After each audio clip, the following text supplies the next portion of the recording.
We've started recording. Good morning, everybody. At this time, I'd like to introduce Jonathan Houck. Yes, thank you.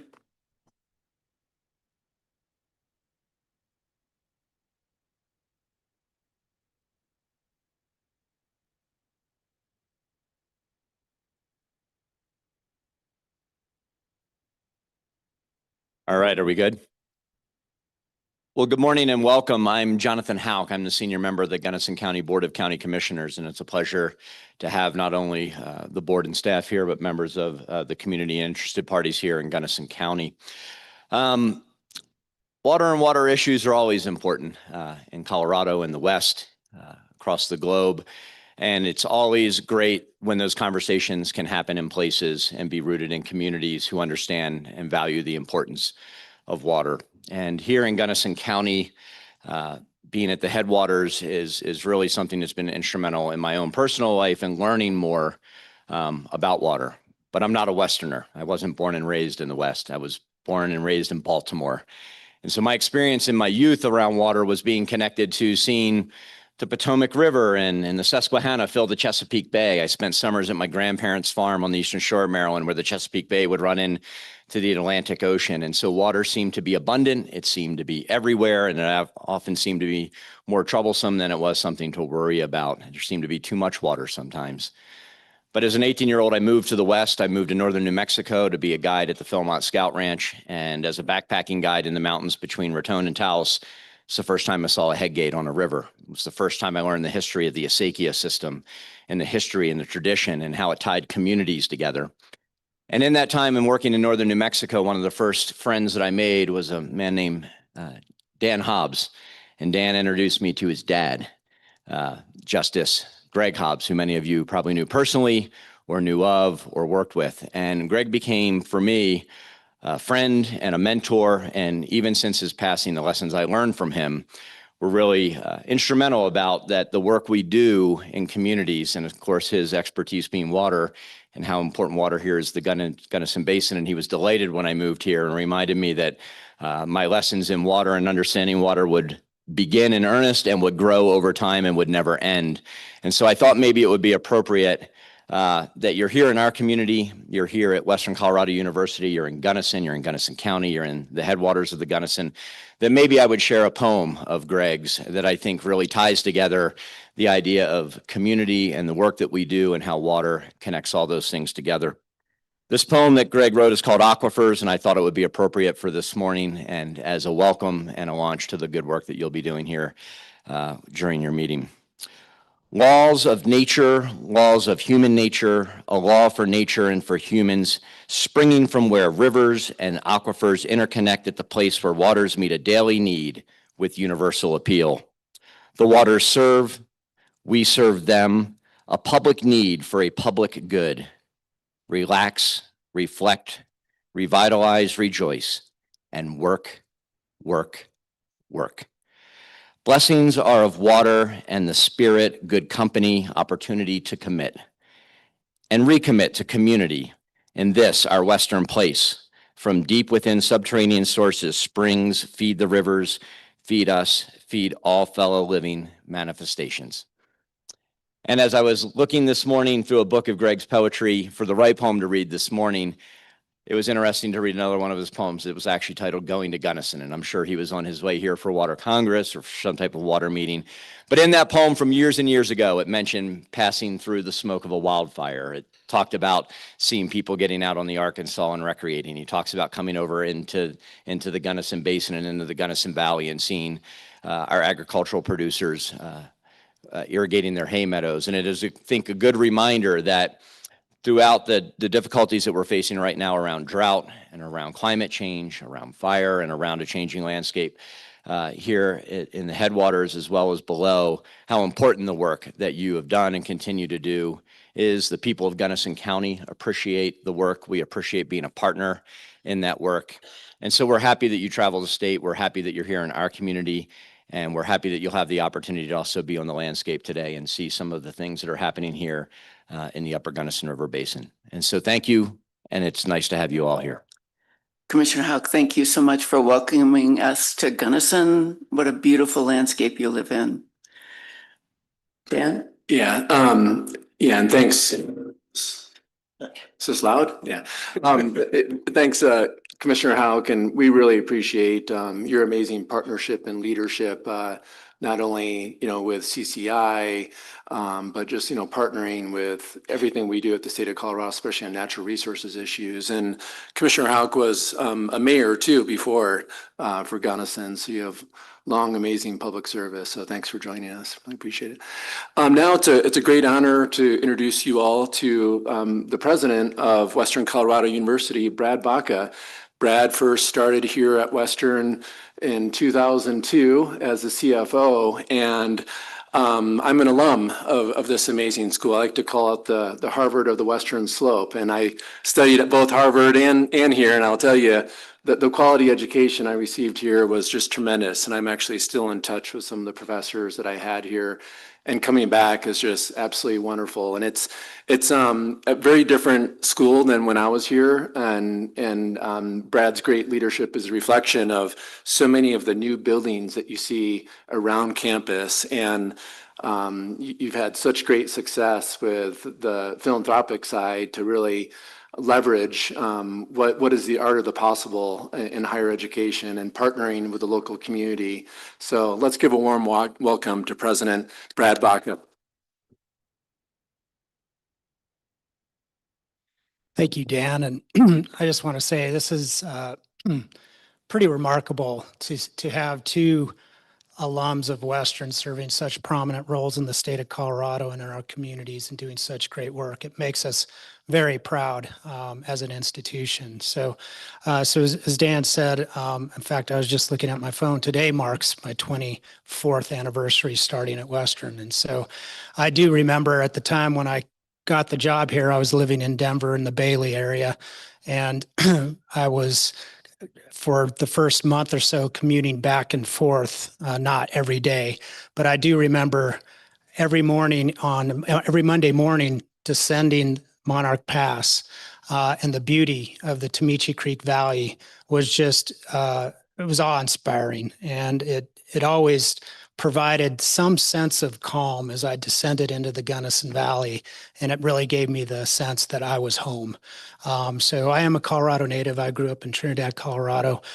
So water has been an important piece of my life throughout my life here. And so I just wanted to welcome you all and thank you for coming to Western.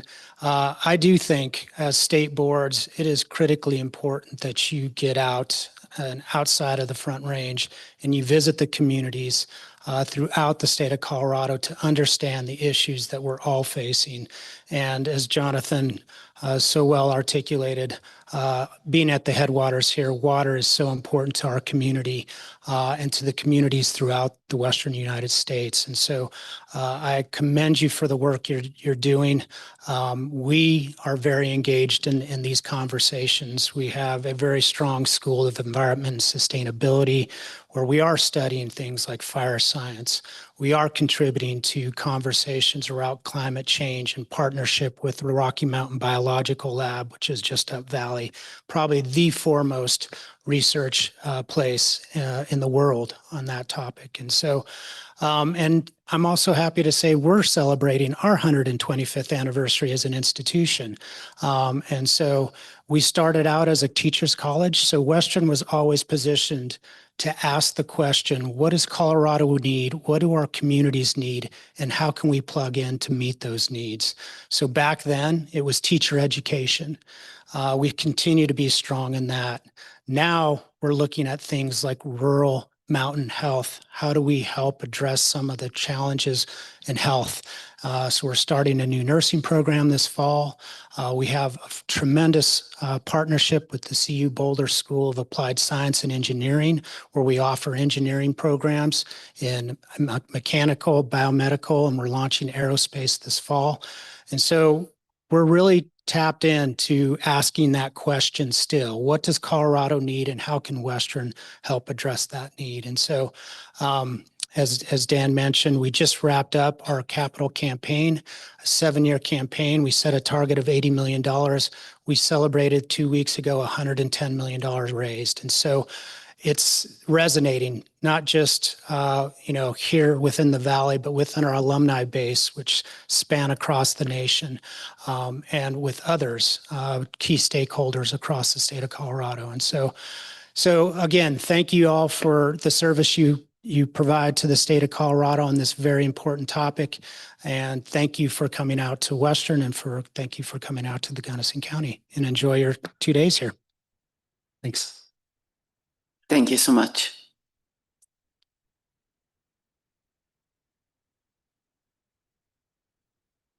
First order of business is approving the agenda. Has everybody had a chance to review it? Any questions, comments? I would move approval of the agenda.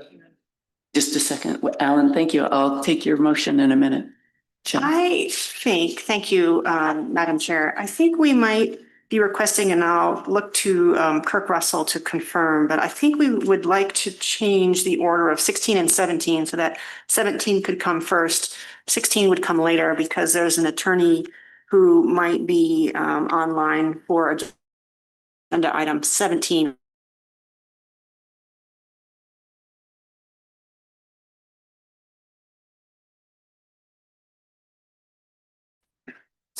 So I think he gave us the thumbs up. So I request that switch if it's okay with the. That table in the back is far enough. We should all have binoculars today, I think. All right. Is there any objection to Jen Milley's recommendation? So with that amendment, Alan, Yes. we have a motion, a second? Second. Thank you, Director Combs. All in favor? Aye. Opposed? It passes. Thank you. The next item of business is to approve the 2026 May board meeting minutes. Any comments, concerns? Can I have a motion to approve the minutes? Thank you, Director Johnson. Second, Director Cloud. Any further discussion? All in favor? Aye. Aye. Opposed? It passes. Thank you. Next, to approve or remove consent agenda items. Any concerns about the consent agenda? Seeing none, can I have a motion to approve the consent agendas? Director Combs? Second. Second, Director Camblin. All in favor? Opposed? It passes. Thank you. The next item on the agenda is just information for us to make sure we have in our calendars, and that's the meeting dates and locations. Moving on, the first director's report, DNR Executive Director Dan Gibbs. Thank you. Great. Thank you, Madam Chair, and great to see everyone here in Gunnison. It's always absolutely wonderful for me to be back in this absolutely stunning, beautiful county. Really appreciate hearing from Commissioner Houck and President Baca. Thanks so much. Also really happy to see in the audience Delta County Commissioner Wendell Coons. Thanks, Wendell, for being here, and former state Representative Kathleen Curry that we served together when we were in the House, and also when I went into the Senate. And good to see you, Kathleen, right in your backyard. And so it's just absolutely wonderful to be here. I have deep roots in this community, and it seems like yesterday my mother was at elementary school principal of Gunnison and Crescent Butte, but that was a long time ago. But it's absolutely great to be back here. I have a few updates for you all. First, I want to share with you some staffing changes within the DNR. In late June, we announced that our Energy and Carbon Management Commission Director, Julie Murphy, is leaving to pursue other opportunities. She's going to be actually heading up a really tremendous effort to work on expanding geothermal energy across the West. So really excited for her new opportunity. And I appointed Jennifer Walker Graff, my Assistant Director for Energy Innovation, to step in to fill that role right now. And we're actively advertising to fill that seat. On the legislative front, on June 25th, the DNR participated in a hearing in front of the Water Resources and Ag Review Committee. The committee heard testimony on a number of different issues. DNR staff provided updates on Colorado's interruptible water supply agreement, the proposed Perkins County Canal, Platte River issues, Colorado drought, of course, Colorado River in general, lesser prairie chicken, just to name a few topics. I really want to thank CWCB Director Lauren Riss, Becky Mitchell, our Colorado River Commissioner, City Engineer Jason Ullman, Amy Ostick, Jana Betson, all for helping to present to the committee. So let's give all of them a round of applause, because thanks so much.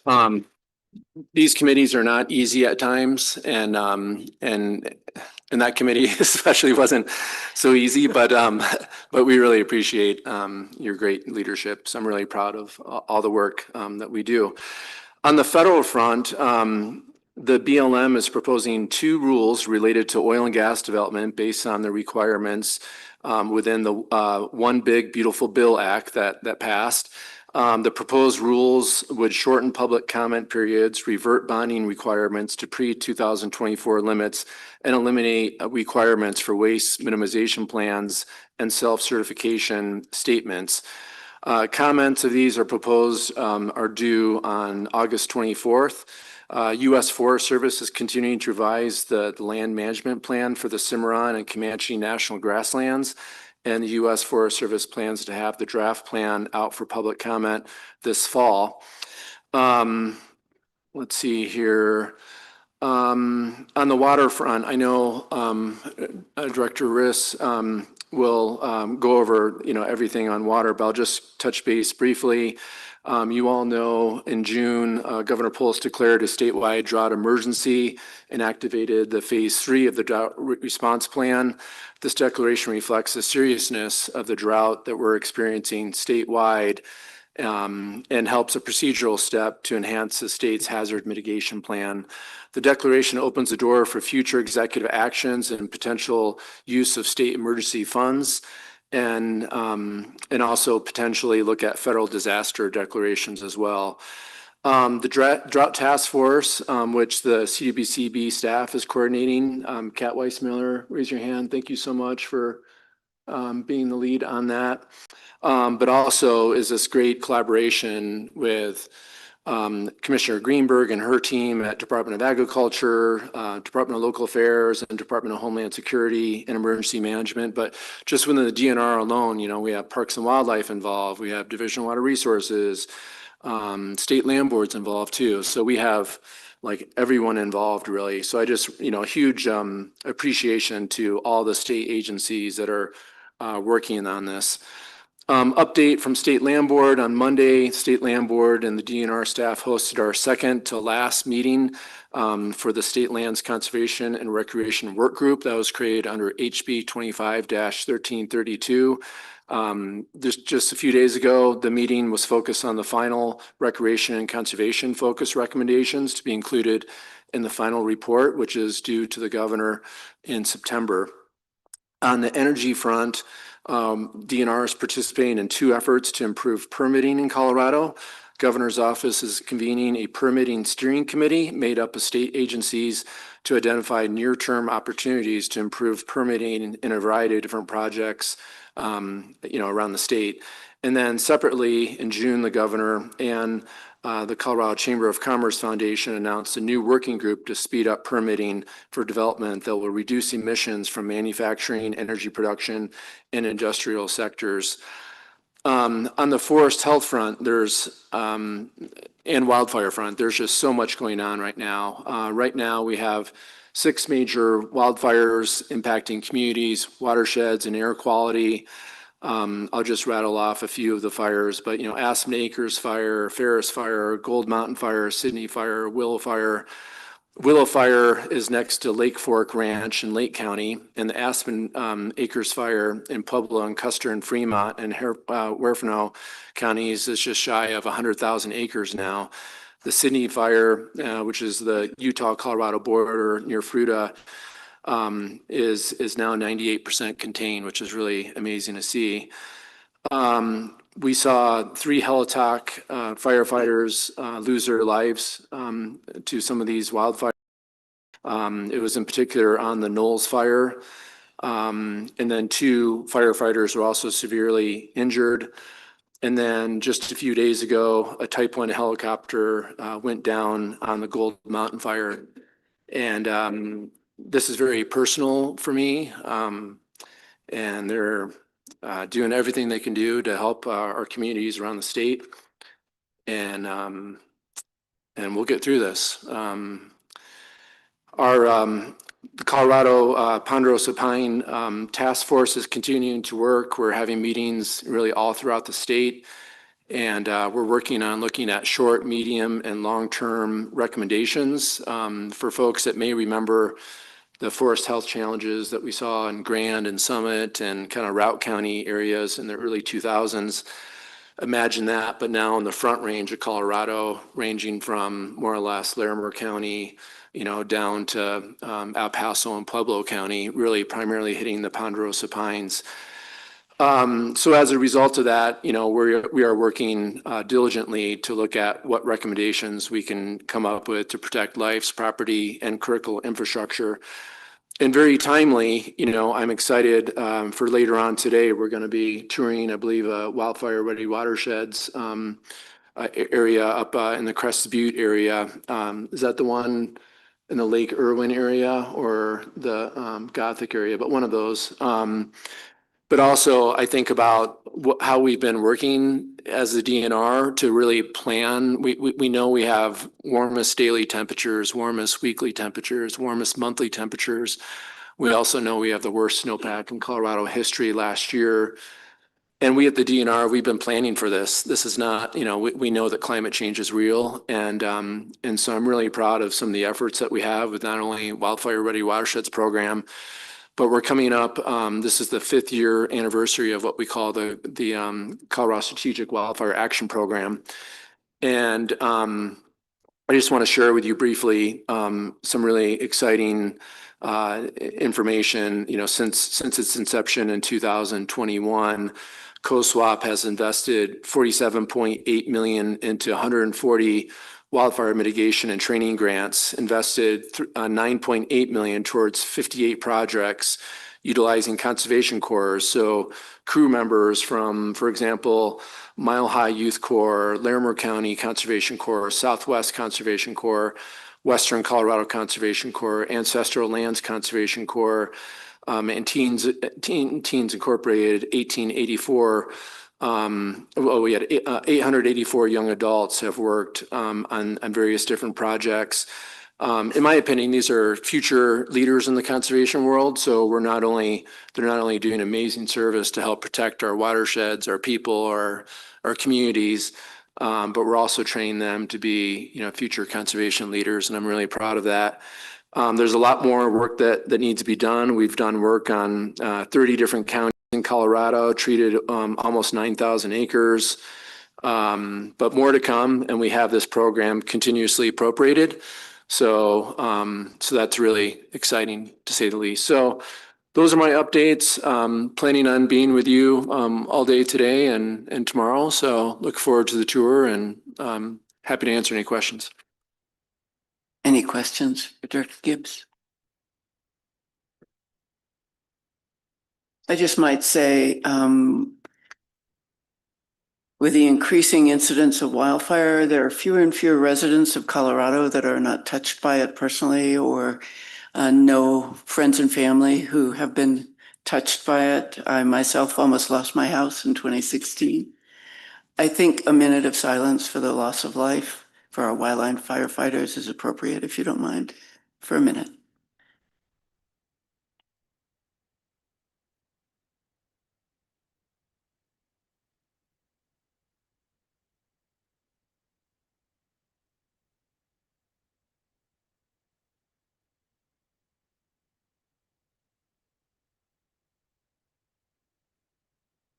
Thank you. And since you're in touch with that community, if you could just give us the opportunity to send our condolences and best wishes for the future firefighters.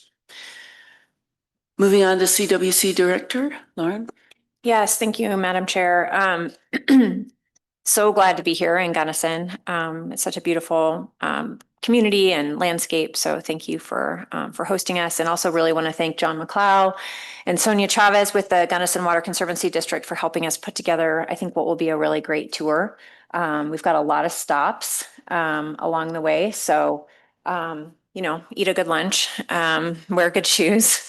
But it's always nice, I think, to get out into the community and actually see what's going on rather than sit in conference rooms all day. So really looking forward to that. So thank you, John, and thank you to Sonia. And Sonia can't even join us on the tour, but she put together really a lot of the work on that. So we'll give her our best. She's taking her son to Pennsylvania for his college orientation, and she couldn't get a flight back soon enough to join the tour. So Yeah. I am by default your tour guide today. We'll take you. So when and if you see Sonia later, just be sure and thank her for her efforts. I do have a number of staffing updates that I'm going to kind of rattle through. We always try and promote from within. The CWCB is kind of our first and foremost, and I have a couple of announcements related to that. But first, want to welcome Katie Bates, who is our new floodplain mapping finance and program assistant, and she will be really critical in helping support our watershed and flood sections complex fiscal operations. There's a lot going on in that section right now, and I think Kevin will agree we need all the help we can get. So welcome to Katie. Also within that section, CWCB seems to be having a bit of a baby boom. And so our latest addition to the family wanted to congratulate Steve Reeves and his wife on the arrival of their baby girl, Emmy Lou, who was born on May 4th. So we look forward to a future water leader coming out of that family. In our interstate and federal section, I wanted to congratulate Anna Porter. Anna, wave your hand. You don't all see Anna. She's doing a lot of the legwork behind the scenes and helping our agency just run and do our daily business. But she was just promoted to a special project coordinator position in the interstate and federal section. And then we are backfilling Anna with Rosie Major, who is now our office coordinator, filling in for Anna's previous role.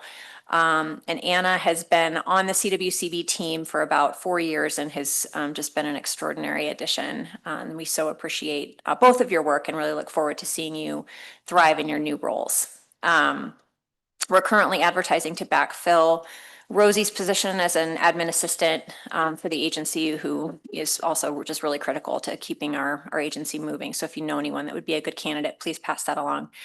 And then finally wanted to announce that we have officially hired for the water plan grant regional manager for the Arkansas Basin, Hallie, and I am going to butcher her last name, so I am so sorry, Hallie, if you are here. Hallie Mayowald. Did I get it right, Hallie? Mahold, okay. I apologize, but welcome to the CWCB. Welcome to the CWCB, and really look forward to seeing how you really thrive in the Arkansas Basin and helping our water plan grant section with all of the important work that comes out of that section. Just related to the water plan section, wanted to let everyone know that we've seen quite a bit of growth, not only in terms of funding, but also just in terms of staff. And we have been working with Janine's leadership over the past several months in a kind of a process improvement effort in that section. So much of what that section does reaches across the agency in terms of the technical expertise that we draw on, and procurement and finance even. And so, Janine has been working with an entity called GPS to put together a process improvement effort, and they've spent a number of days just really digging in and trying to figure out, what the pain points are and how we can address some of those obstacles to be more efficient internally and provide better service externally. So just a huge thanks to that section and everybody who has participated. We all walked into the event after a long day at the CSU Spur Center, and everyone was just exhausted. You could just see it on their faces, and there were sticky notes all over the walls and flip charts and, diagrams. So it's just been a momentous effort, and I really think it's going to be fruitful in how we do our business. So thanks to you all for leading that and participating in that. And in that same vein, we have just continued to see, huge demand on that program. In our July application round, we received 77 applications requesting over $49 million in grant applications for that program. We only have $40 million available.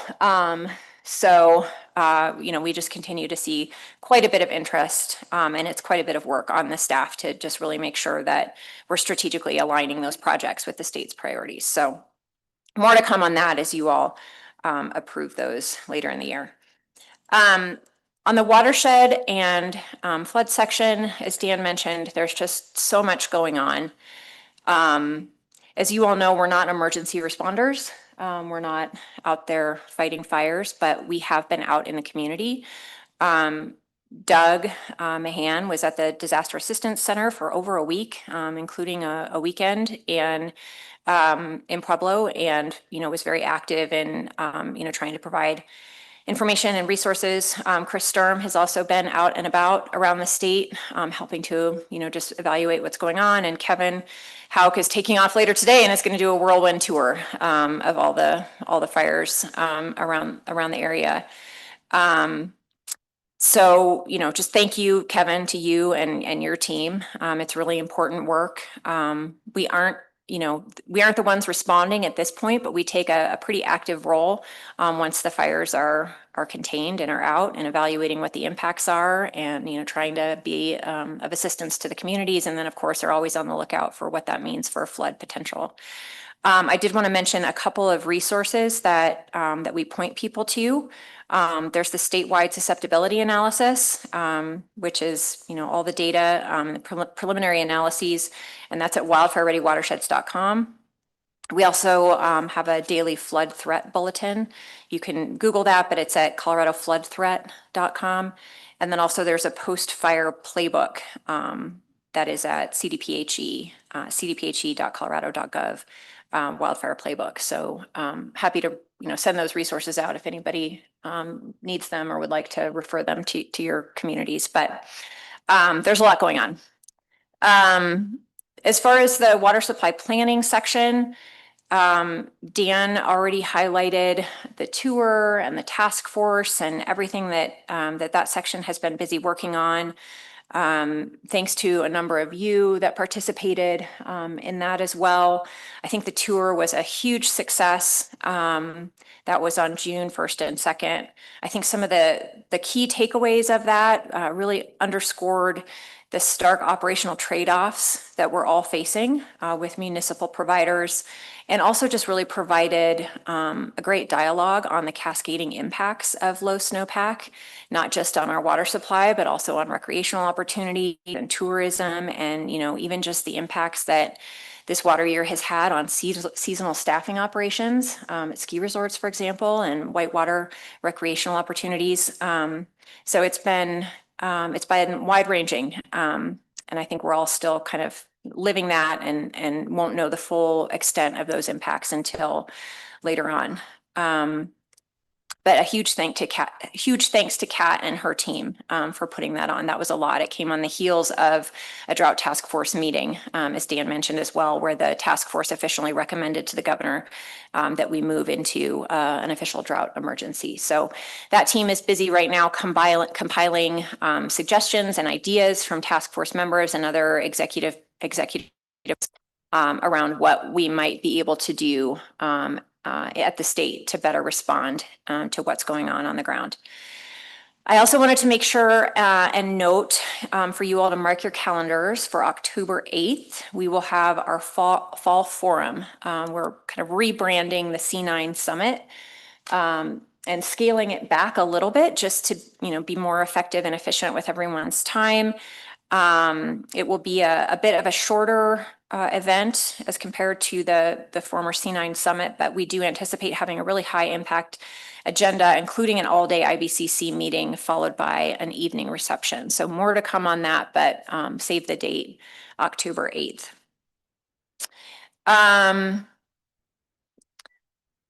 Also just wanted to note quickly, I'm really proud to report that the CWCB successfully met all of our WIGs, the governor's wildly important goals. I know that's really important to Dan and the governor. It's one way that Dan is graded, frankly. So we try and make Dan look good, and also they're really important. Yeah, they're really important for the work we do. We've tied them all closely back to the pillars of the water plan. We had a number of actions that were kind of listed as WIGs, and we completed all of them, which I think just continues to show our intention of kind of doing what we said we were going to do with the water plan and holding ourselves accountable. So just wanted you all to know that. Look forward to a good meeting today. There's a number of important things on the agenda, and getting out into the community this afternoon. I think that's all I had. I'm happy to take any questions. Any questions for Lauren?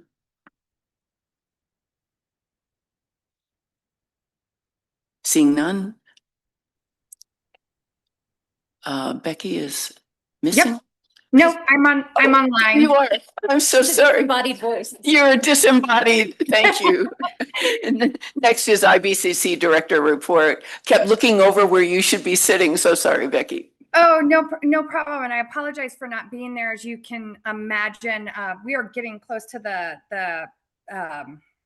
the final EIS time coming out from the federal government on the Colorado River. So post 2026 operations. So as you can imagine, there are a lot of balls in the air. And so I have a couple meetings, so I'll be in and out of this meeting today, but there are a couple meetings. And so it was easier to do those from Denver. So kind of where we're at with the IBCC, we had an excellent IBCC meeting last month. It was at the Keystone Lodge and Spa. There was a great turnout, both in person and online, and it was really important and critical to see members of the board join the meeting, along with the CWCB director, Lauren Riss, and Dan Gibbs, the DNR director.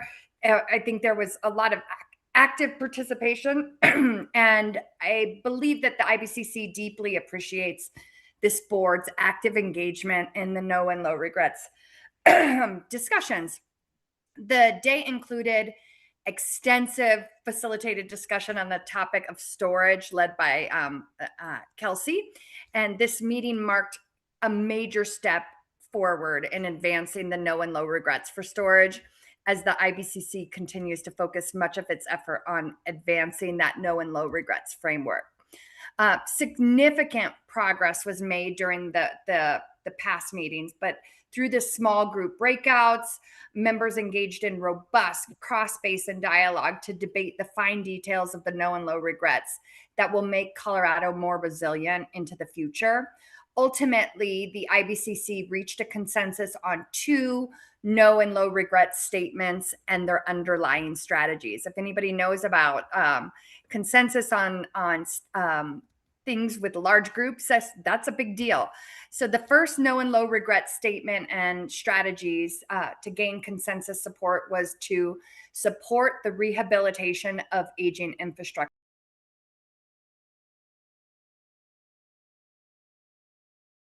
Kind of put an exclamation point on that. The 2 underlying strategies for that statement that had consensus support included explore policy, cross-agency and/or legislative solutions to increase availability of funding for rehabilitation of existing storage infrastructure. And then also the second statement was to understand the statewide needs and consider common criteria for prioritizing aging storage infrastructure projects. The second no and low regret statement and strategies to gain consensus support was to identify multi-benefit opportunities for storage and infrastructure needs. The IBCC identified one underlying strategy for this statement that had consensus support, which was to encourage partnership opportunities for development and operation of new and existing storage. There was also a lot of discussion about nature-based solutions, especially in the connections between watershed health, storage, and water supply.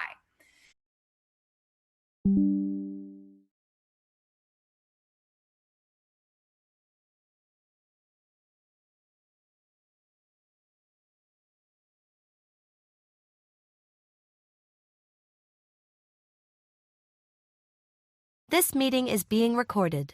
Last month. That was a really wonderful time. I was glad to be able to participate in part of it. And seeing the Kawanichi Valley Restoration Project up in Rocky Mountain National Park was amazing, and talking about headwaters health and what that means downstream just couldn't be more important these days. And then, of course, getting to visit the Bruchers and meet with the producers who are living it day to day was, as always, a highlight. So thank you all, and great work on that. Our team, led by Robert and Marissa Rudolph, our Director of Outreach, we are coordinating sort of the Ag Subcommittee, what we're calling the Ag Cooperators Group. So we meet regularly. Our next meeting is July 28th, and this is where we really hash out the ag impacts and then feed that back up to the Drought Task Force. So please feel free to connect with Robert and Marissa on getting in touch with that group. But again, we'll feed what we learn through the task force as we move to our next task force meeting as well. As you can imagine, Robert has been on the road. He will be sitting in for me starting this afternoon, and apologies, I won't be able to make the tour. Mr. McLeod, I regret that, but I will be heading to Ignacio because Parks and Wildlife starts tomorrow, and we've got a bit of a drive with a 6-month-old in tow. So I really appreciate you hosting us here. But Robert recently, as part of a 3-week road trip that nobody put him up to, just let it be known, was just in Salt Lake City presenting to the Council of State Governments for their Western Conference on the impacts of aridification and response to our snowpack conditions and sort of climate change in general. And I really appreciate him representing Colorado across the Western states. And he'll continue doing that down at our Western Association of State Departments of Agriculture, which takes place in Flagstaff starting this next weekend. Unfortunately, overlaps with our Ag Commission meeting, so we are dividing and conquering as we do it at CDA. But in addition to the drought work, of course, wildfire response has been top of the list for us.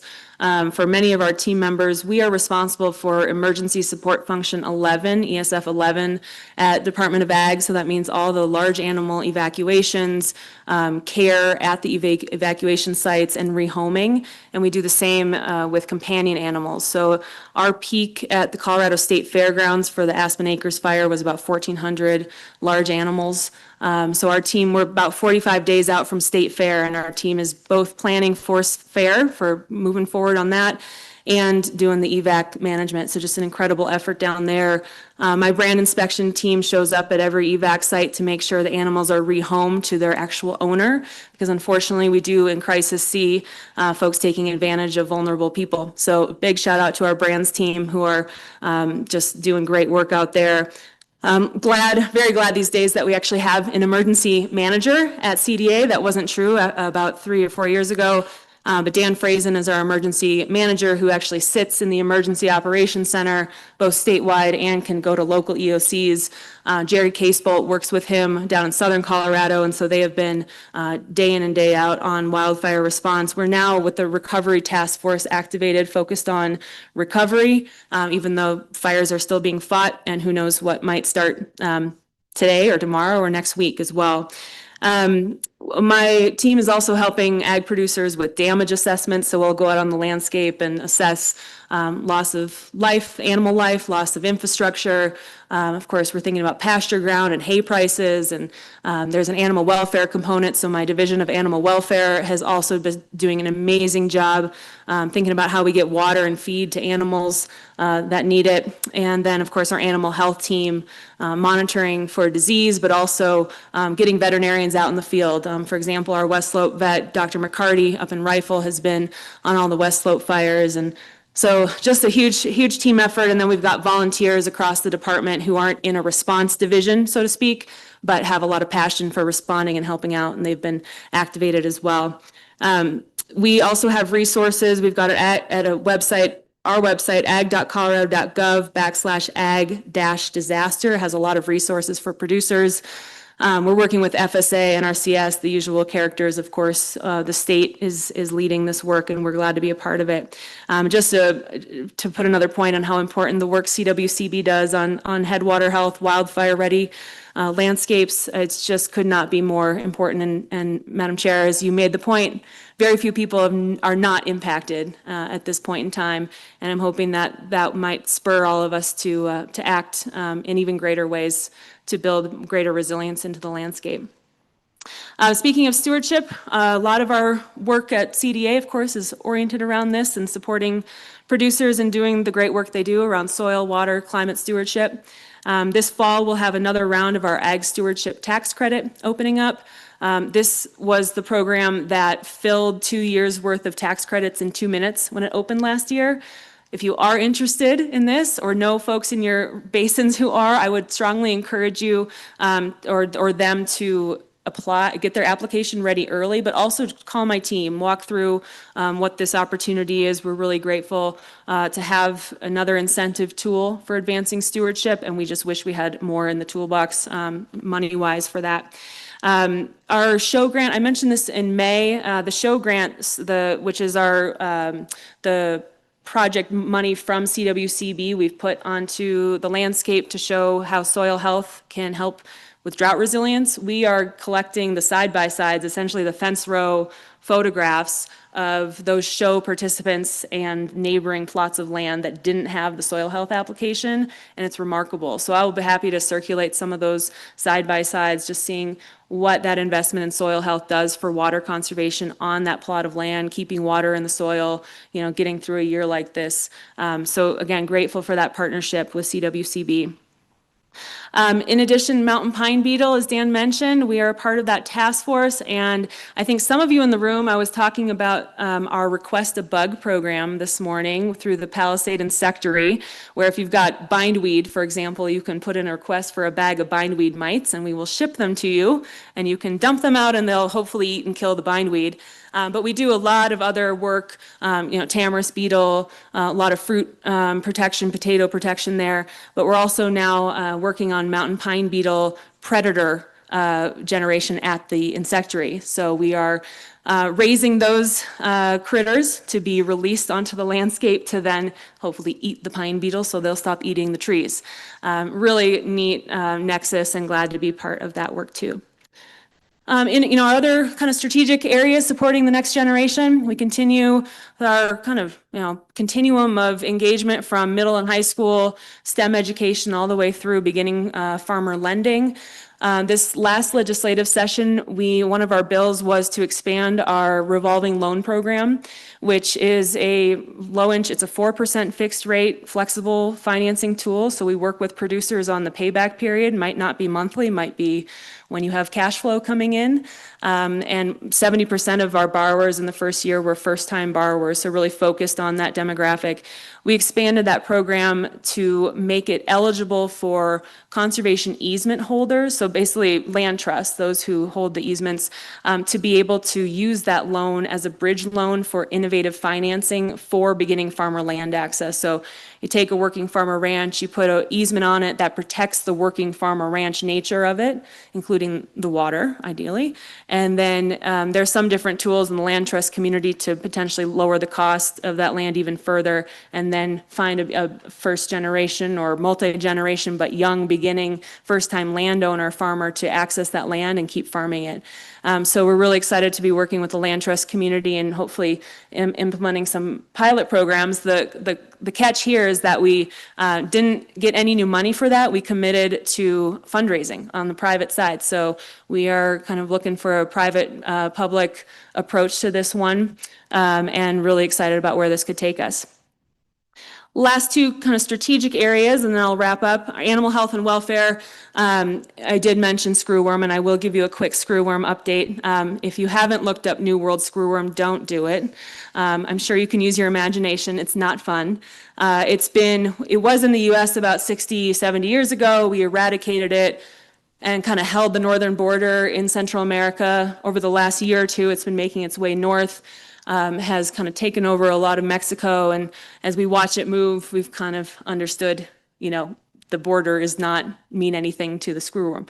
So we've been exercising under Dr. Baldwin's leadership, our state veterinarian, for the potential of screwworm in the U.S. So far, there are no cases in Colorado, but we have 30-something cases as of yesterday in Texas.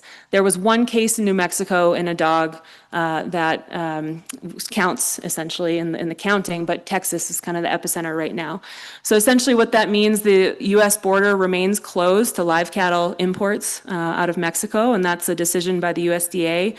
USDA is the lead on response to screwworm, but states have a lot of responsibility. So that's why we continue, even just this past week, we exercised again for screwworm response. We have tightened up our animal import restrictions for both livestock and companion animals, requiring both a CVI within 5 days of entering the state, so a certificate of veterinary inspection, as well as if an animal is coming from an infested zone or an affected state, that they have approval from that state animal health official to move. So the fly itself isn't the biggest risk, it's movement on animals that's the biggest risk to moving this fly.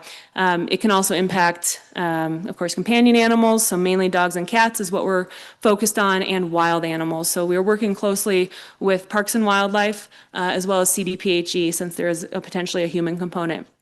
So right now, it's not alarming the rate of growth, but we are monitoring it very closely, and I think taking appropriate action here to not be overly restrictive, but to know that we've got a risk to the south that we are mitigating. And then lastly, mental health. There's a couple things that you have here. First is this business card. I think you all should have this. This is one of our taglines: talking it out is better than toughing it out. And if you guys know ag, and many of you are in it, it's real easy just to keep your head down and try and do the work yourself and tough it out. But there are some things that are bigger than us. And so at CDA, we try and remind folks it's actually a strength to talk it out and not tough it out, and to ask for help when you need it. So thanks to the great work of Robert, as well as Rosie Scovrin on our team, we continue to lead our rural mental health outreach to destigmatize asking for help and also get resources to rural communities. And then you'll also see at your table here the 2026 Colorado Farm Fresh Directory. This is also online, but this is a great way to support our producers. So, folks are struggling. We talk a lot about everything we've talked about today. Buying local, buying from our farmers is the way to support our producers this year and support our community. So please check that out. And just know there's a lot of good work going out there, despite what it sounds like. We lost all our North Fork peaches. Yes, that's tough, but our producers are resilient. There's still peaches in the state. Go buy local. The farm tours that we're all doing, through our boards and through our work, our personal lives, all make a big difference to supporting ag. And then last but not least, I am very excited. I have a lot of show and tell today, apparently. I'm very excited to present to you all our CDA coffee table book, which is fresh off the press, and it features the mural that we commissioned on behalf of the 250th anniversary of the U.S. and 150th of Colorado. So this mural is traveling the state right now. It was created by Detour, who's a muralist in Denver, who's just amazing, who created a foldable panel mural that has been from Wiggins to El Paso. It's making its way to the state fair. It'll be in Palisade and Montrose. It can be anywhere that any of you want it to be, to showcase agriculture and get people connected. But what I really, and I'll pass this around, but what I really want to point out is that our very own director, Cloud, is a featured author in this book and was willing to contribute her writing and some of her personal story to our first section, which is all about water. 5 sections: water, land, life, resilience, and celebration. So Director Cloud, thank you so much for your partnership on this.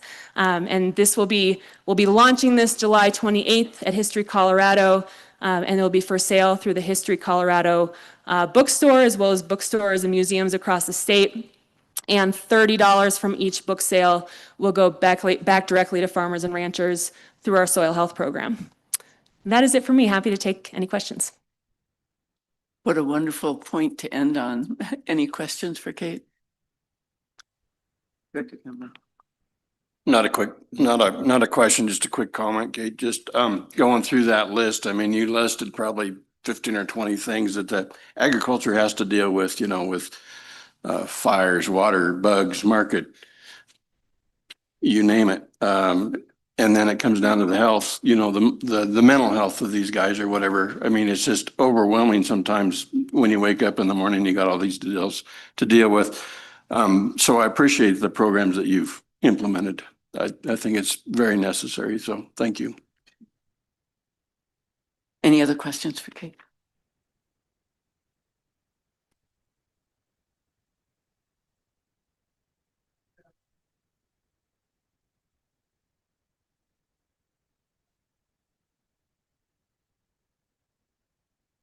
Good morning. Thank you, Madam Chair. I want to first say that I thank the Gunnison Basin for welcoming us to Western.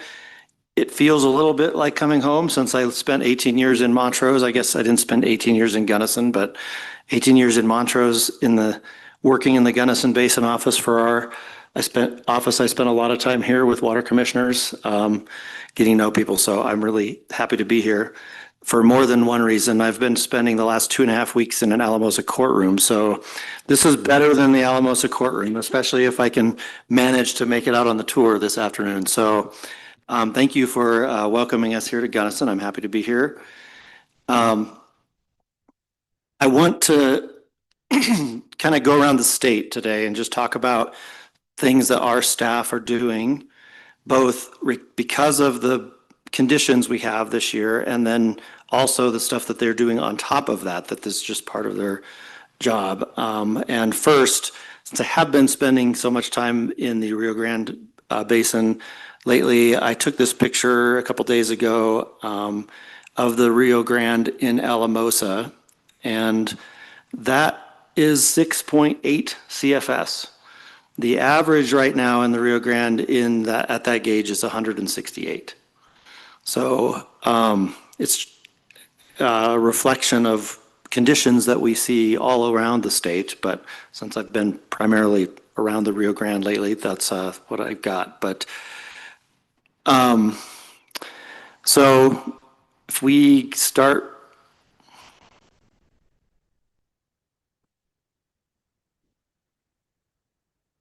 The forward button. Oh, go back. So just to orient, I know most of the people in the room know, but we have 7 divisions for each of the main river basins in Colorado.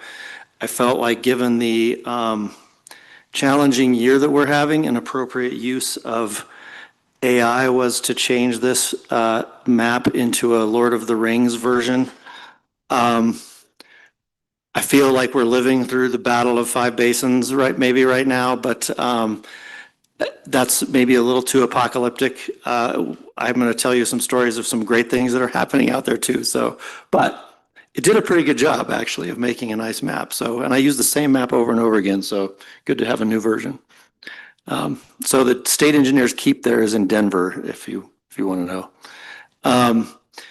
So first, I guess we'll start and go around the state clockwise. The South Platte, I'm going to show a river flow or gauge for each of these basins to start, but this is the South Platte River near Kersey for since April 1st till now. And the orange line is 2002, the blue line is 2026. So the one, I guess, positive thing I want you to take away from these graphs I'm going to show for each basin is that while we had lower snowpack conditions than we've ever seen before, as Russ Schumacher, the state climatologist, has made clear, we are, I guess, seeing a little bit of just longer base flows, right? So those flows aren't a whole lot different than they were in 2002. They're just occurring for a longer period of time. So that low snowpack has resulted in base flows that have caused calls. In the South Platte right now, we have calls in the 1865 priority levels on some of the tributaries, particularly above the confluence of the Poudre and the Platte. That is essentially before the state before we became a state. So we're talking about only the very most senior priorities having access to water right now. And that is not, you're going to see as we go around the state that that's pretty much the case around the state. One of the other updates in the South Platte, I guess that I can't ignore, but I'm not going to cover in detail because I think you're going to hear about it more later, is that the Supreme Court issued a statement or a decision, I guess, and I'll just read it. It's very short. Motion for leave to file bill of complaint granted. Defendant is allowed 30 days within which to file an answer to the bill of complaint. So that was filed in what will now be original 161 Supreme Court case, Nebraska v. Colorado. So the Supreme Court at the very end of their term, I think the last day of their term, issued that statement. So I think you're going to hear more about that from the Attorney General's office, so I won't cover that in detail.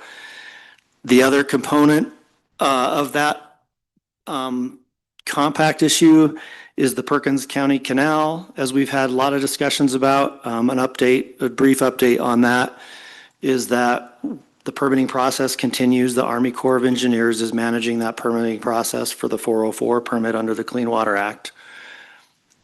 We, as Department of Natural Resources, so many of the agencies under Dan's direction, State Land Board, CPW, DWR, CWCB, are a cooperating agency. We've had multiple meetings, including a recent one just last week with the Corps and their third-party contractor, Mergent, and are talking about how they should be modeling water rights impacts, how they should be modeling environmental impacts. And so our team is the Department of Natural Resources team is very engaged in that process, and that will continue. Moving on to the Arkansas. Maybe I should stop each time for the basins if you have any questions. I think that's a good idea. Okay. Anybody have a question on the South Platte or the Perkins? Go. Okay. So the Arkansas, I guess I would say maybe if you look at this gauge, this is the Arkansas River at Nathrop, so it's above many of the diversions. It's up in the valley between Leadville and Salida. If you look at the flows, the same thing applies. Orange is 2002, blue is 2026. The dashed line I didn't explain is unfortunately the normal average.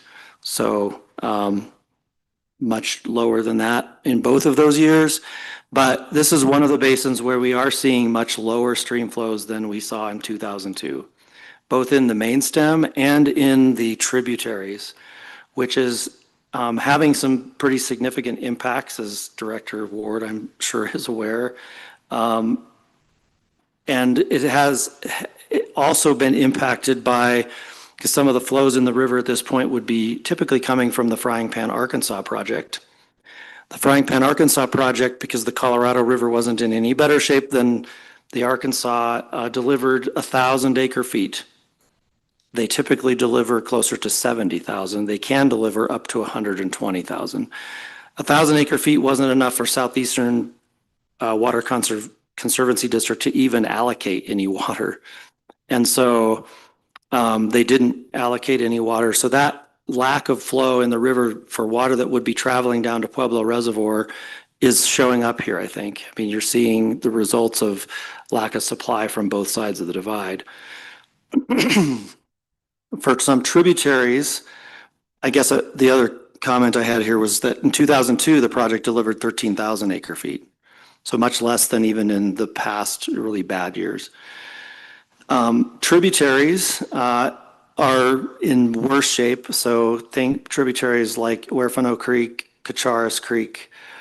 But I guess the positive thing I wanted to mention about that is there is, we're seeing around the state willingness from users to work together to try to mitigate the impacts, work with our office, work with each other. And so for the case I'd like to explain today in Cacharas Creek, the town of Cacharas does not have any.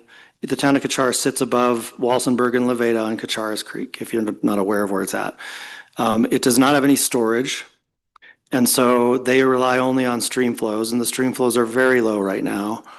enough still that they can take water, but there's concern that if we don't get monsoonal moisture, that it will drop below what will allow them to take water.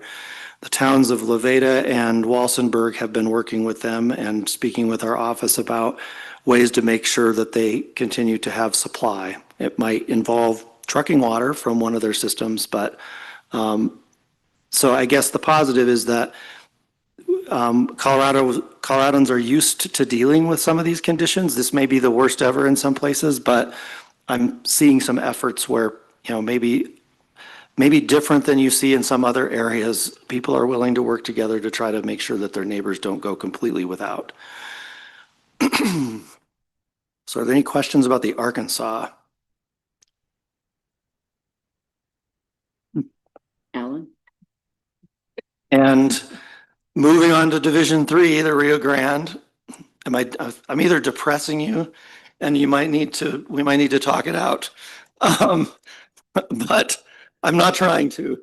So the Rio Grande, I already showed the picture, I guess, of the flow in Alamosa, but a couple of items I wanted to just make you aware of here is there is a little bit of positive. That blue line is this year and the orange line is 2002, and this is at Del Norte.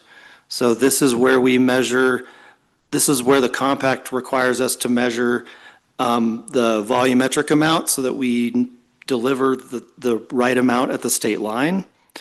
And we did see more water than was expected in the Rio Grande, whether that's leftover moisture from the flooding that occurred last October, but there was for a while more water than you saw in 2002. You'll see that the base flow though has pretty much dropped back down to where it was at in 2002.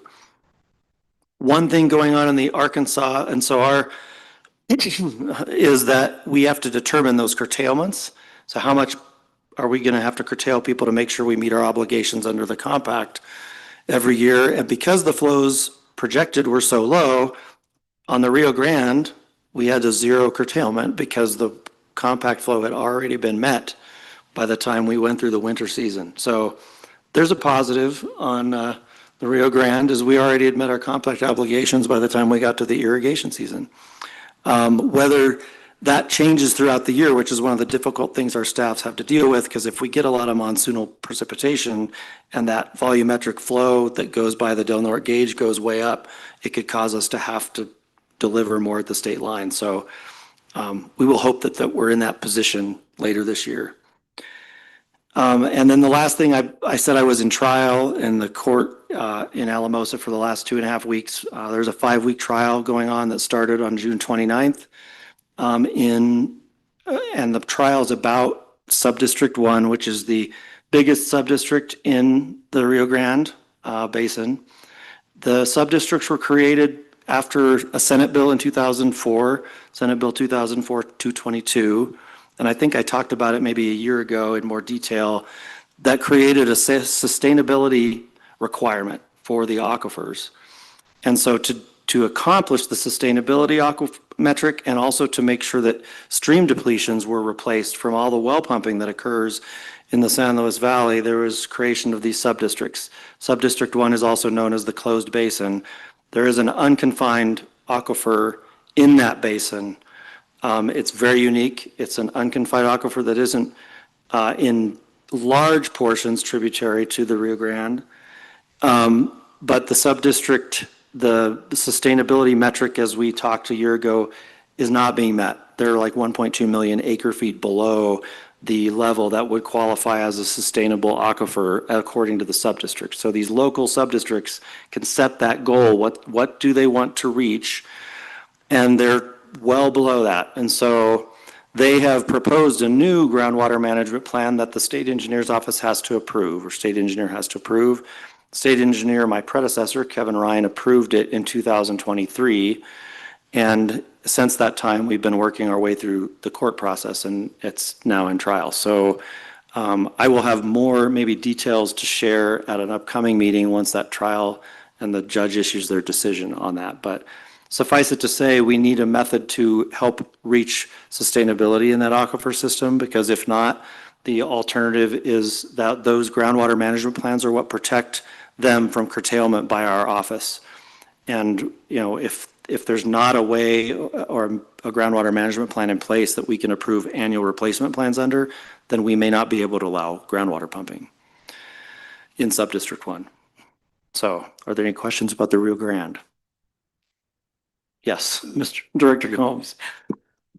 Not a comment, but just for the record, you said at the end of the year, it would be nice if we had a curtailment on the Rio Grande, and this is probably the first time I would ever agree with you. That would be fantastic if we could have that kind of monsoonal flow. Yeah, I'm not sure any previous state engineer has said it'd be good to have a curtailment, but in this case, it would mean good things have happened in the basin. So thank you for that, Director Combs. Circling around to, that gets us to Division 7, which is all the streams that run into, oh, I've got them out of order. Run into the San Juan River and out of the state and Director Cloud's basin. So this is the gauge in Durango on the Animas River. There's a lot of gauges I could have picked because there's a lot of tributaries that leave the state and run into the San Juan. But you can see here pretty close to 2002, a little bit higher, but now I think as we've gotten to this point in the year where we've had record heat, the flows are, we're seeing flows below 2002 now here on the Animas River. So the Animas has never been on call. This is a year that it could be on call for the first time unless we see some significant moisture. So hopefully we do. There's some good forecasts I'll show at the end. But that's where we're at in the Southwest Basin.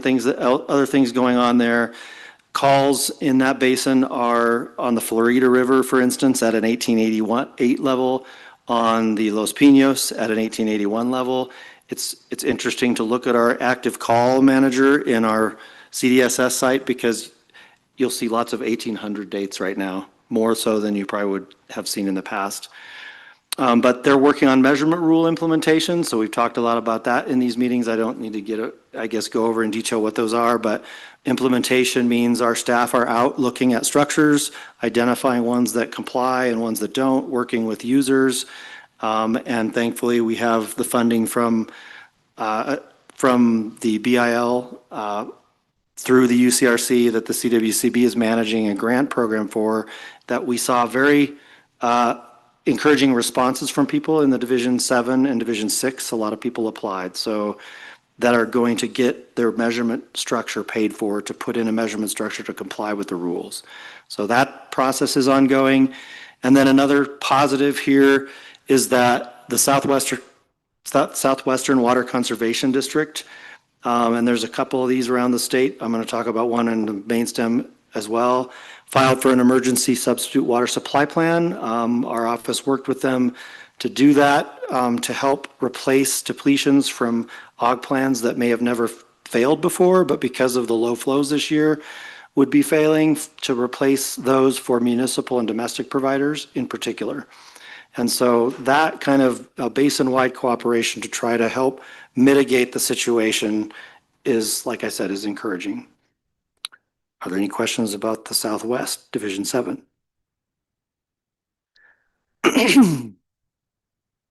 So Division 5, we're going to go back to the one I skipped. How could I skip the Gunnison when we're sitting here in the Gunnison? So measurement rules in the Gunnison, the graph here, as you can see, maybe I don't need to talk a whole lot about them, but the blue is 26, the orange is 2002 again. Similar, just long periods of lower flow, longer than we saw in 2002, which have resulted in very low inflows to Blue Mesa Reservoir and very low supply for all the tributaries, for instance, on the North Fork. And I have a video, if it works at the end, that you're going to see some of that better than what I can, in a much more interesting way than I can explain. But things going on in that basin. So measurement rules are in the court right now. The division engineer, Bob Herford, and I have both submitted our joint expert report in that case. So we're still working on a stipulation with the two parties that are still in the case, but those rules won't go into place until they get through the court process. And then the big one here in the basin right now that you may be interested in is Blue Mesa. So Blue Mesa Reservoir's previous low since filling was in 2018 at 230,000 acre feet, I believe. It appears, based upon projections from both the Bureau and our office, are trying to put together projections for where we might be because of the dire situation, less than 100,000 acre feet. There was a chance earlier that, as low as 3,000 acre feet would be left in live storage in Blue Mesa. This is a 900,000 acre foot reservoir, and it's never been that low. And so we have been working with the Bureau of Reclamation, with the Uncompahgre Valley Water Users Association, with the River District, the Upper Gunnison, and talking about options for reducing releases. And I guess the positive out of this is I think we've gotten some attention from the Bureau. They did reduce releases down to 500 I need a little more explanation here. So the releases from the Aspinall unit, which go from Blue Mesa to Morrow Point to Crystal, are made for a number of purposes. The Gunnison Tunnel sits below there. The Gunnison Tunnel is the senior right, takes water to the Uncompahgre Valley. The next big structure, there's a lot of structures on the stream, but the next big calling structure is the Redlands Power Canal down right above the confluence of the Colorado. Redlands Power Canal needs a certain amount of water to generate power. And then there's also target flows from a record of decision done for the endangered fish under record of decision on reoperations of the Aspinall unit. And those target flows right now would be 750 to 790 CFS. But at that rate, we would deplete the reservoir to potentially that 3,000 acre foot level, which would be devastating for this year and for next year. So we've been working with the Bureau. They did reduce releases just today. I think they announced they were reducing releases to 500 CFS. They got agreement from the Fish and Wildlife Service to go well below the endangered fish flows in the rod. That will mean there's also 200 in the Black Canyon, which is lower than the base flow that they like to produce there, but it's better. Our message and what we've been trying to meet with folks to talk about is it's better than the alternative of having no flow in the Black Canyon and having an inability to meet target flows next year. Because if we don't have a good water year this year, that reservoir needs a good water year to at least fill back up to a level at which it can produce water. And so that's I think a positive thing is that there's some acknowledgement and working together to try to mitigate the worst impacts of what's going on this year. Any questions about that? I have one question. Have there been federal releases from Blue Mesa to address Powell already? There has not been, no. The DROA, the releases this year were all from Flaming Gorge. Thanks. Up to 1 million acre feet. And the reason is, if you read the plan, I mean, there's not any uncontracted water in Blue Mesa. There will be no water that isn't attributable likely to the Uncompahgre Valley Water Users Taylor Park water that they can restore in the reservoir at the end of the year. So only 2 more left. So the Colorado River below Baker Gulch, this is kind of above all of the diversions. You'll see also here base flows essentially down to the similar flows that we had in 2002. The big thing I want to talk about in the Colorado River is an issue you may have heard of already, I don't know, but something called the historic user pool. So the historic user pool is a pool of water in Green Mountain Reservoir that is used for a number of things. It's a compensatory storage reservoir built with the Colorado Big Thompson project. Some of the water in the reservoir is for replacement of diversions from the CBT project. And then a portion of it, 66,000 acre feet of it, if it's available, is used to replace depletions from West Slope entities that are out of priority, essentially, that qualify. The HUP is always filled. until this year. At the beginning of this year, the last time this board met in May, it looked like they may only get 10,000 or less acre feet in it. The good news is that we actually reached a storage level of 44,000 acre feet in the HUP pool, which is much better than we anticipated based upon projected inflows, which has extended out the period at which we didn't have to curtail folks that have HUP water. But we are now dropping down to the base flows, and so we will be the other positive messaging here is that the Grand Valley, the Cameo diversion, takes up to 1,950 acre feet of water, or CFS of water. They've agreed for periods this year to reduce their call, so down to like 1,650 right now, which has allowed some of these things to stay on. It allowed Green Mountain to fill. So another, I guess, case where people have been willing to work together. The Colorado River District worked with CWCB to prepare an emergency substitute supply plan to protect municipal and domestic providers that would be out once HUP water is not available, or there's a call on. That is probably coming very soon, just because of the way where we're at with stream flows, at which time that emergency substitute supply plan would help provide replacement water to cover those depletions for the municipal providers. So some bad news and some good news about cooperation. Any questions about the Colorado?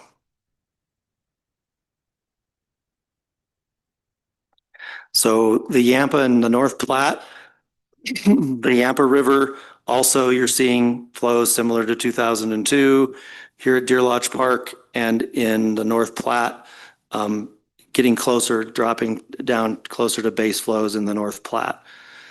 I'm going to be short here because I know I'm probably going way over, but some of the things going on in the Yampa and Division 6 right now, they are also working to implement measurement rules. They also have a number of people that have received grants or will receive grants to put in new measuring devices to help them comply with those rules. So that's something our staff are working on. Our division engineer spent 3 weeks in court on a water court case on an oil shale rights, the Mahogany case. So significant amount of effort expended from the AG's office and our staff in that case. So that is over and awaiting a decision by the judge.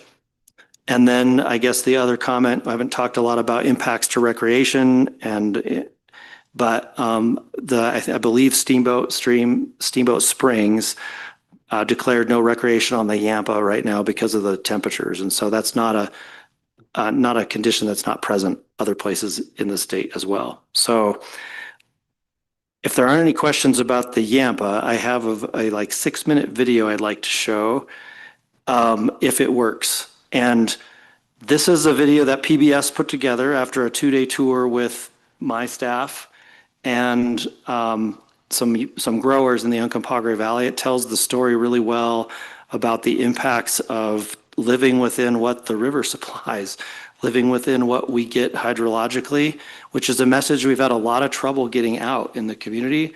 And I guess I'll shout out to Michael Sakis, who is the Colorado River Communications Specialist. She helped make that happen, and to the PBS crew that spent a significant amount of time with us to learn what's going on. So we'll see if it works, because I'm not doing a good job of being prepared in advance. I gave this to them this morning and they were like, there's a video? You've given that to us earlier. So. This past winter was an extraordinarily dry one in the western part of the country. A lack of snowpack that normally feeds the Colorado River has only deepened the impact of a wider drought out west. It affects tens of millions of people in 7 states and Mexico. And this spring and summer, that drought, made worse by climate change, is taking a big bite out of farmers' plans in Colorado. Our science correspondent, Miles O'Brien, has this report for our series, Tipping Point. Miles. Thanks for meeting us. I met cattle rancher Hugh Sandberg at the gates to his property in Delta County, western Colorado. With Diva, the diligent dog, riding shotgun, he drove me up a hill to survey his pastures. The scenery here is as rare as the rain, only about 12 inches a year. And the brown patch tells the story. We won't have enough to feed all the cows we have without either virus and hay or salt. He'd rather not go into debt at this stage of his life, so he is now counting cows, seeing which ones he will cull. Ranchers and farmers here depend on a century-old labyrinth of creeks, ditches, and diversions to keep their fields green. This year, he's receiving only half the water he normally counts on, even though his water rights date back to 1896, placing him near the top of Colorado's seniority system. So he has senior rights, but in the face of whatever's going on with the weather, it doesn't add up to much, does it? Well, you gotta have water in the streams to make water to come down the ditches, and unfortunately, we don't have water in the streams this year. These are the headwaters of the Colorado River. The water in these streams starts as snow high in the mountains that surround the valley. But this year, nature came up short. A drier, warmer winter was followed by an exceptionally hot March, triggering an early melt. By May, about 70% of the snowpack had already disappeared. Our biggest reservoir in Colorado is the snowpack. This year was shocking. Jason Ullman is the state engineer. He is responsible for managing one of Colorado's most precious resources, water. He took me on a tour of the Uncompahgre River Valley, a tributary of the Colorado. How would you characterize that river relative to other springs? So we would expect there to be hundreds of cubic feet per second here. This is approximately 4 CFS. So very low for this time of year. Stream flows dwindling.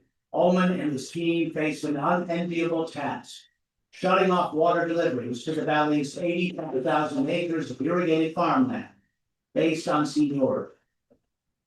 Not far from Hugh Sandberg's ranch, Chan Pha tends a 60-acre orchard, nearly 30,000 apple, pear, and peach trees. Everything that we do, we have to have snowpack. And without snowpack, we have a drought. Instead of bins of apples this year, we'll have pounds of apples. He says it takes about 30 inches of water to produce a healthy, profitable crop. 20 inches is the bare minimum just to keep the trees alive. We don't have a choice of not irrigating, because if you don't irrigate, the tree dies, you lost your lifetime investment. It's all apples. This peach on this side, not over here. Chan Pha has worked hard to get by with less water. He showed me his ingenious system. This is the ditch that supplies our water, tiled ditch, and it comes in here. Water travels through a buried pipe to a pump system that Isaac Newton would appreciate. Gravity does all the work. This gauge over here is a flow meter, and it shows that we're using 168 gallons per minute right now. The pumps feed a micro sprinkler irrigation system. He installed it a decade ago, thanks to some federal grant money. It's just a lot more efficient, and you can get the same amount of water from the top of the orchard to the bottom. And do you use less water with it? Oh, considerably less, yeah. Probably less than a third of my water. All right, let's go see how to irrigate all these things. Huh? It's not enough to erase his worries, but this spring's wild weather may have offered Chan one small silver lining. The March heat wave brought his fruit trees into bloom weeks early. Then came a hard freeze in April, wiping out his nascent fruit. Crop insurance softened the financial blow. And ironically, fruitless trees need far less water. The trees will get stressed, but they won't, if you just keep a minimal amount of water on them, they'll make it through the year. Fogg and other farmers here are able to purchase water from a string of small reservoirs in the mountains nearby.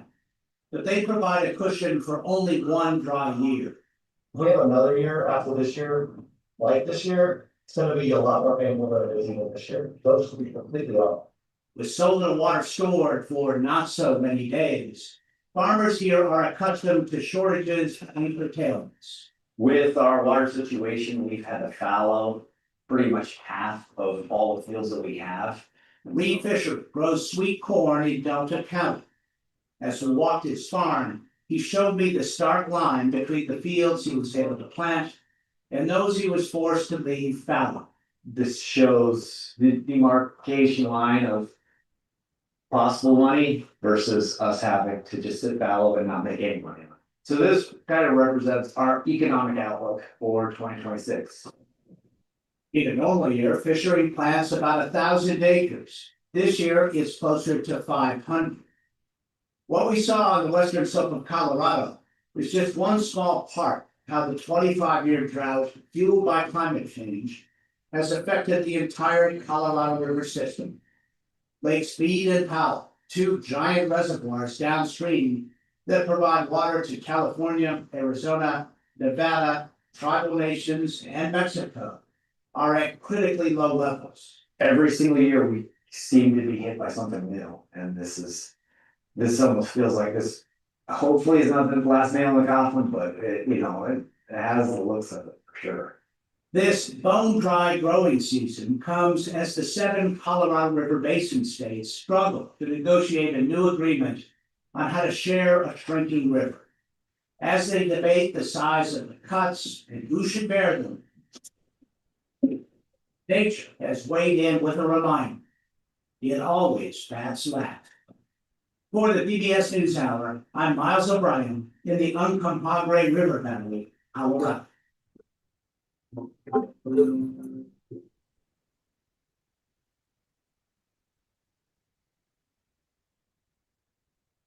So I got a good quote in there. Journalism support PBS News. Got a good quote in there for the Ag Department, $47 billion. Support PBS News, I guess. There you go. I apologize for taking so much time, but I do think that I wanted the board to be aware of what's going on around the state, the effects it's having on each of the basins, because this is an unusual year where all of the basins are experiencing pretty difficult conditions. And then I also just, as the last thing, want to recognize my staff. I mean, my staff are doing an amazing job around the state, doing a difficult job, dealing with people that are under stress, trying to analyze decrees, that terms of decrees that haven't been in place or used ever before, because the flows have always been enough to do that. And so, and my Denver staff, turning around emergency substitute water supply plans quickly to try to help people get through this year. So thank you for letting me take a little bit extra time. So sorry, Lauren. I think it was worth the time, Jason, to give everybody a chance to see that the public at large in Colorado is being delivered the message. Yeah. So that's very helpful. So if you find that video and share it around so people watch it, that'd be great. That's the idea, to get the I'm going message. to turn that around. Can you find a link and send it to us? I can send a link to you, yes. Thank you for that. That's a good point. Yes. Thank you. Yes. All right. Moving on to Colorado Wildlife, Maura McGovern. Thank you, Madam Chair and Board. For those of you who do not know me, my name is Maura McGovern. I'm the Water Resource Manager for CPW. It is an honor to be here this morning. I am stepping in for our Director and Matt Nickel. They are both at the Parks and Wildlife Commission. So definitely a lot of divide and conquering going on. Want to thank Gunnison County as well as Western University for the warm welcome. Personally, I am an avid mountain biker, so this is my favorite place to be. So really excited to be here and in this seat. Getting into our updates, definitely going to start off with drought conditions. Drought conditions, they definitely continue to impact our aquatic resources and recreation. CPW staff are extremely busy these days, just a lot of response to rapidly changing conditions. They really are changing on a daily basis. The response and impacts are ranging from, fish salvages to mandatory or voluntary fish closures, boat ramp closures, property and recreational resource closures due to the wildfires. Because local conditions, restriction levels, and safety hazards are shifting dynamically, Definitely didn't want to go through a long list because it is quite a long list. I wanted to point you to some resources that we have. Definitely remind visitors and everybody who takes part in recreation, know before you go. So utilize the following information. For real-time boating and water closures, CPW has a bodies of water finder. So you can check that for live ramp access, facility cutbacks, water levels before visiting any reservoir. For fishing restrictions and stocking adjustments, please look at our website. We have a long list of this information. There's an interactive Colorado fishing atlas and DNR drought resource portal, and this tracks active, voluntary, and mandatory river closures and fish salages. And then lastly, for wildfire maps and fire bans, we do have a free app. It's called Cortex, and you can also view that or the Colorado Emergency Management Map. And this has real-time, information on boundaries of active fire zones and county level restrictions. Okay, want to definitely highlight some bright things that are happening in response to drought conditions. So one of the bright things, and a few have talked about it this morning, are a lot of the collaborative efforts between, citizens in Colorado and just really great partnerships, and just there's been a lot of collaboration, a lot of staff work. So thank you to my team as well as CWCB staff and our other partners. So one I'd like to highlight is on June 19th, the Colorado Water Trust began releases to the Yampa River. So these releases are funded by the CWCB and they benefit the CWCB's in-stream flow reach between Stagecoach and Catamount Reservoir. So this release program is especially important this summer. In addition to thanking the CWCB staff and the Colorado Water Trust, CPW wants to thank Upper Yampa Water Conservation District. Over the course of May and June, Upper Yampa donated approximately 1,600 acre feet. This is to ensure that minimum base flows are maintained directly below the reservoir. So they weren't required to do this. They were only required to bypass inflows, which had fallen to less than 5 CFS by mid-June. Upper Yampa didn't want to dry up the river and worked with CPW to identify a base target of 15 CFS in the tailwaters. This was directly below the reservoir. This is definitely an important fishery that CPW has dedicated significant resources towards. So CPW is immensely appreciative that the donation from the Upper Yampa has taken place during the first half of the summer, as well as the work of the Water Trust and CWCB to manage the pools available for in-stream flow releases for the remainder of the summer. The second one I would like to highlight, I really want to thank Pueblo Water, Colorado Springs Utilities, and the CWCB staff again for the work on the expedited in-stream flow. This is for a loan on the Arkansas River below Pueblo Reservoir. We're going to hear more about this over the course of the next 2 days. So Pueblo Water and CSU offered to CWCB up to 3,000 acre foot of stored water that they have available in Pueblo Reservoir. This is for in-stream flow use on the Arkansas River below the dam. Under the proposal, this water could be released for in-stream flow use to supplement flows below the reservoir. There is definitely growing concern that the 3,000 acre foot low flow pool will be insufficient and flows below the reservoir will severely be diminished or cease entirely. So Pueblo Water and CSU have made up to 3,000 acre feet available to the CWCB to achieve the low flow target once the low flow pool has been exhausted.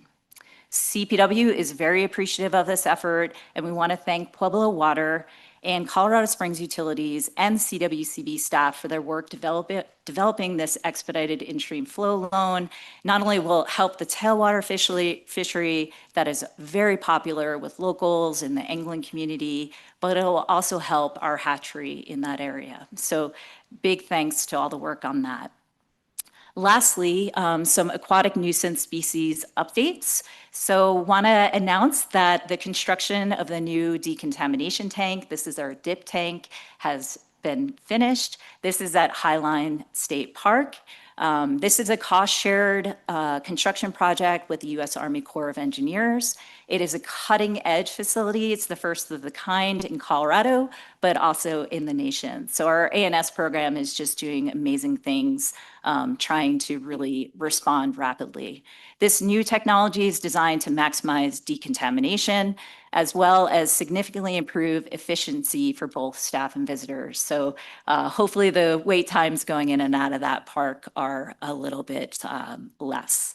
And then finally, just some numbers on ANS. So CPW and our partners have performed over 190,000 watercraft inspections this year, although overall inspections are down roughly 8% compared to 2025. These efforts have resulted in successful decontamination of over 7,000 high-risk vessels. This includes 63 confirmed to be fouled with invasive mussels. So really important work. And ANS is definitely getting impacted with ramp closures and fire evacuations of where they can actually get out and get their staff. So with that, I'll take any questions. Any questions for Maura? Director Haas. Yeah, thank you. Could you talk about other tools CPW has for dealing with closures related to low flows and warm temperatures on fishing? I mean, the Yampa does it kind of, it's a community-driven effort, but you don't hear much about it in other parts of the state. And I just wonder, does CPW have tools to do closures, and do they use them? And do you see that being something that you might need this remainder of the summer? You know, I definitely will look into that and get back to you. I'm sure there are. Being relatively new to CPW, it's my first year with a drought, learning definitely rapid fire. So I'll check with our aquatic bios who are really on the ground within the region, and I will definitely get back to the board with any other resources that are available. Mm-hmm. Any other questions? Hearing none, we have one more report. Virtually, Keith McLaughlin, Water Resource and Power Development. Great. Thank you, Madam Chair, Director Riss, and Board of Directors. My name is Keith McLaughlin. I'm the Executive Director for the Colorado Water Resources and Power Development Authority. A couple of thanks. First to Director Greenberg for the warning on the screw fly. Challenge accepted. I looked it up. The only thing more scary than the screw worm were the drought charts provided by Director Ullman. So thank you both. My report is in your packet, and I'm going to start with our Drinking Water Revolving Fund. Since our last meeting, we had 2 applications come in, one for Lookout Mountain Water District. That's a small district up in Evergreen. They have a $3 million loan for some distribution line work that was approved. And then North Washington Street Water and Sanitation District, which is over here in Thornton. They were also approved for $3 million for water conveyance infrastructure upgrades. This is our last year of the big influx of funds under BILL or IIJA, Bipartisan Infrastructure Law, Infrastructure Investment Jobs Act, same thing. That brought Colorado and our organization an additional $560 million, and this is the last year of that. Because of that, we expect this to be a big year, and it's certainly looking like that.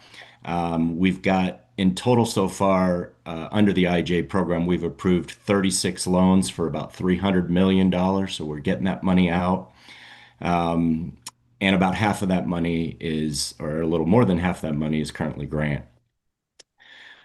As I mentioned, we expect this to be a banner year with the last year of these funds being available. We received 10 applications for about $68 million for our August board meeting, which will be in Steamboat, up with the Colorado Water Congress summer conference. I believe CWCB usually does its board meeting up there as well.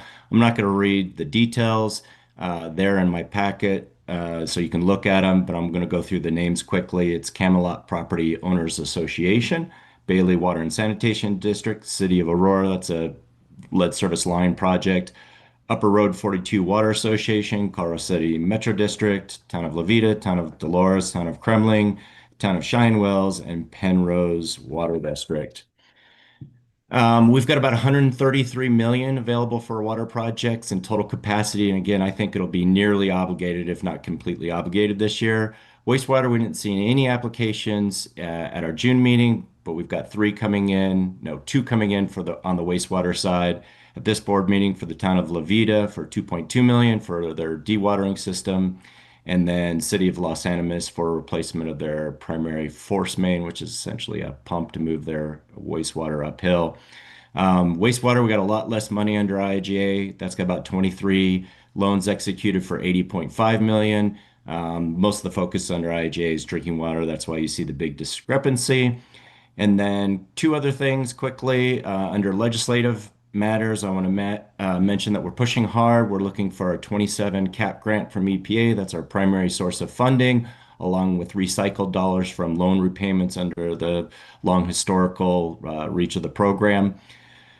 We're waiting for the numbers to come out for the SRFs, but Senate numbers should be out any day. We're expecting a slight increase, maybe a 12% increase, which is good because the last couple of years we've seen slight cuts under that program. It does not offset the congressionally directed spending or earmarks, which have been in place since IIJA started up, which takes about half of our funds. So we're hoping to plus up those accounts to at least get them 50% higher to offset those amounts, but this is at least a step in the right direction. And then the last thing I want to mention is thanks CWCB and Kirk for their work on the project with Southeastern on the Arkansas Valley Conduit. We're working on those spur lines. That's a $45 million loan that was approved and is being jointly funded with the two organizations. That continues to be a really challenging project. I do think that loan will be executed by the end of the year, but we're meeting regularly with them. And it's just a very unique project, as you know. And with that, I'll open up for any questions. I know we're long. Any questions for Keith? Seeing none, it's break time. We have a 15-minute break. Oh, I'm so sorry. I apologize, Jen. To you first. That's okay. This won't take long and we will be on break soon. You all have our written report. I'm happy to answer any questions that you might have about what's in there. If there aren't any questions, I would suggest that we go straight to executive session after the break. We have an hour set aside for that. Lane Leoniak and Andrea Wong are here to talk to you about some of those important issues. So if it's okay with everyone, I will let Jen take us into executive session. All right. Thank you. We will need a vote to go into executive session. During executive session, we will consider agenda items 6A and 6B. This executive session is authorized pursuant to 24-64023A of the Colorado Revised Statutes. And we're now ready for a motion. Thank you, Madam Chair. Thank you, Jen. Do I have a motion? Director Combs, second. Director Word, all in favor? Aye. All opposed? None? Thank you. So we're going to take a 15-minute break and then go into executive session. So only those for executive session should return to the room after our break. It is now 10:23. It's 10:24, so 15 minutes, 39. Let's make it 10:40 to return. Thank you. The recording has stopped.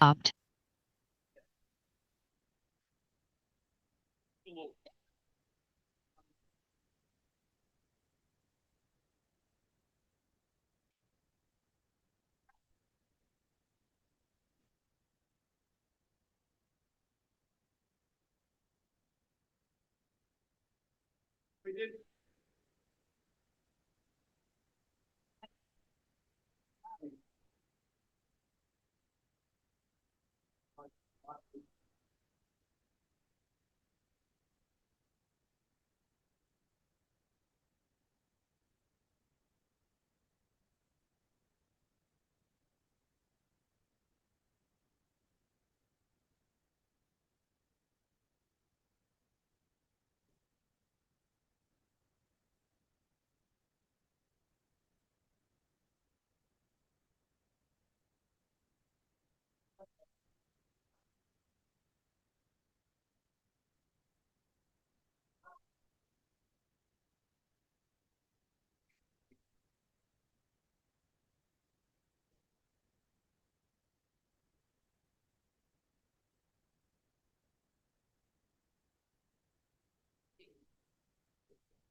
I was hoping you'd call. I have no idea what I'm doing.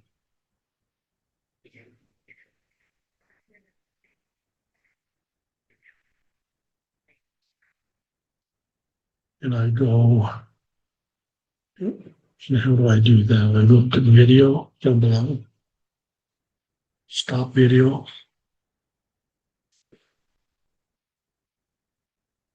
Right.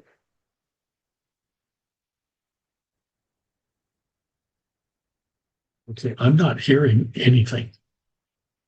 That's my basic problem. I see everybody's names. Unmute. Go to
This meeting is being recorded.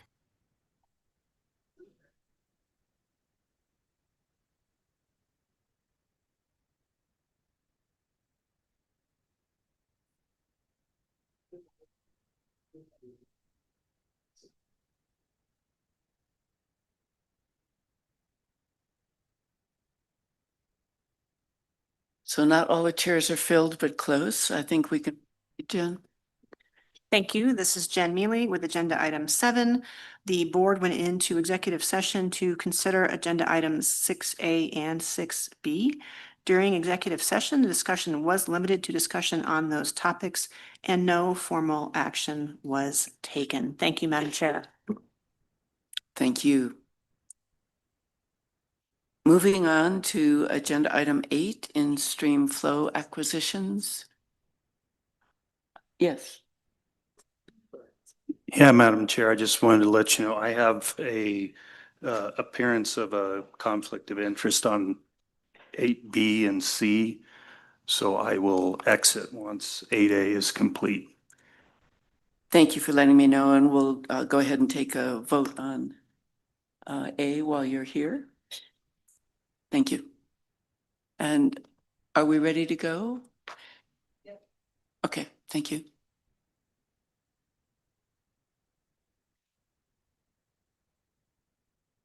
Yeah, that's what I meant. I think we're missing our presenter.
All right, thank you, Lisa. Okay, thanks. Moving on to item 8. Good morning, Madam Chair and Board of Directors. I'm Lisa Bright-Unger, CWCB staff.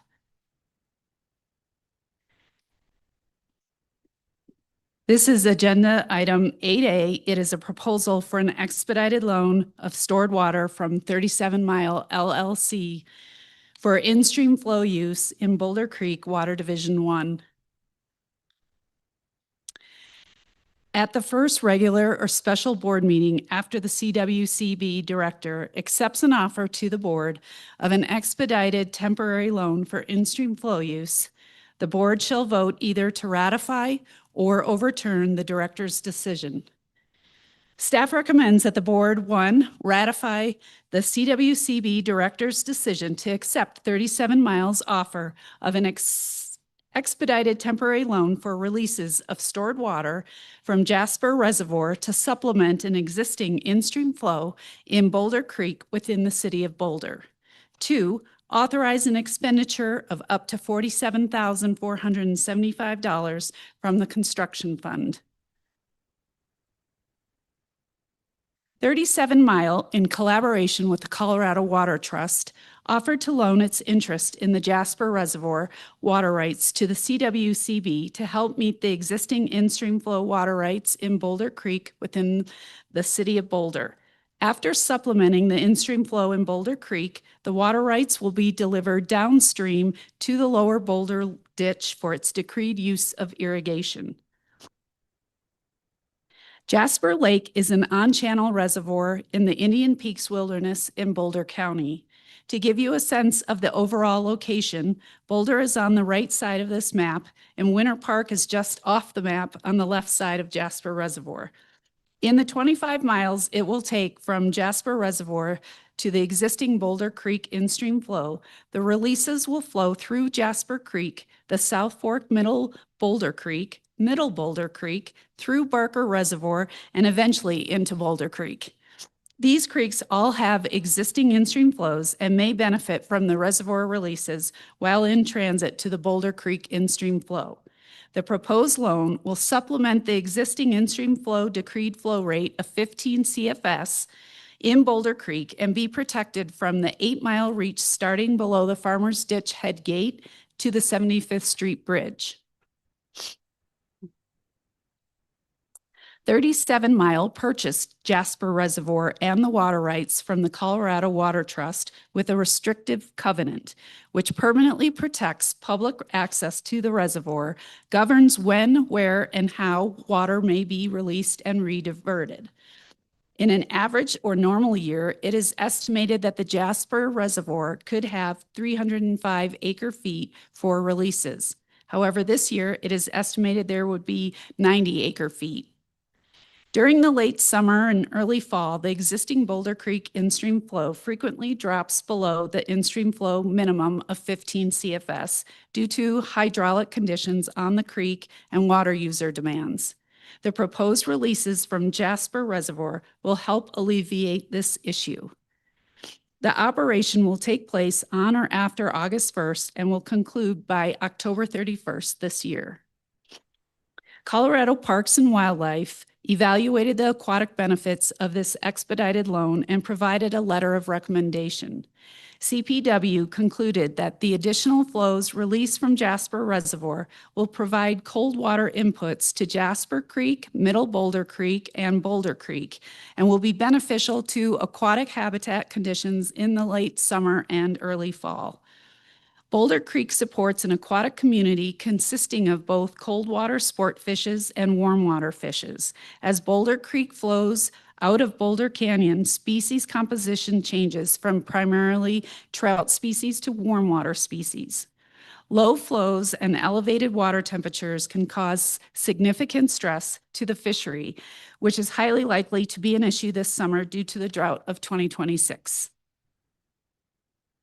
The City of Boulder provided a letter of support for this expedited loan of reservoir releases to Boulder Creek. Please let me explain a little history of the CWCB's partnership with the City of Boulder.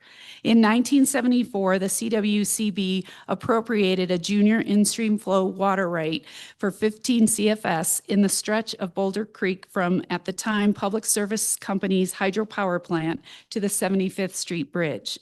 Then, in the early 1990s, the City of Boulder donated a portion of its shares from mutual ditch companies to the CWCB for in-stream flow use in several segments of Boulder Creek as permanent acquisitions with senior water rights.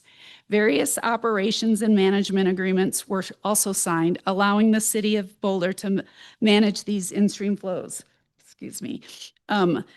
The support letter states, this proposed loan is structured to complement Boulder's longstanding efforts to support in-stream flows in Boulder Creek. After several decades of implementing this in-stream flow program on Boulder Creek, it is clear to us that partnership and creativity are critical to maintaining in-stream flows, particularly in dry years. This proposed loan exemplifies those qualities, and we encourage the CWCB board to approve it. We hired a consultant to provide us with an estimate of a fair market value of the reservoir releases being made for in-stream flow use. It was mutually agreed upon with 37 Mile LLC that the fair market value of $95 per acre foot for the reservoir releases would be recommended to the board. It was also recognized that Jasper Reservoir is exponentially smaller than the comparable reservoirs, making the operations and maintenance costs per acre foot significantly more. CWCB staff also acknowledged the substantial environmental and community benefits for the Boulder Creek watershed and the potential to enhance water resources and protect vital ecosystems in the face of drought and climate change.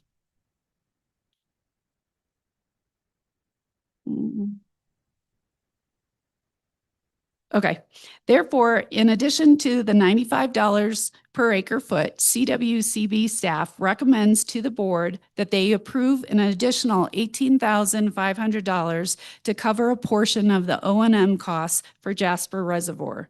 This year, it looks like 90 acre feet will be available unless the weather cooperates later this summer or early fall.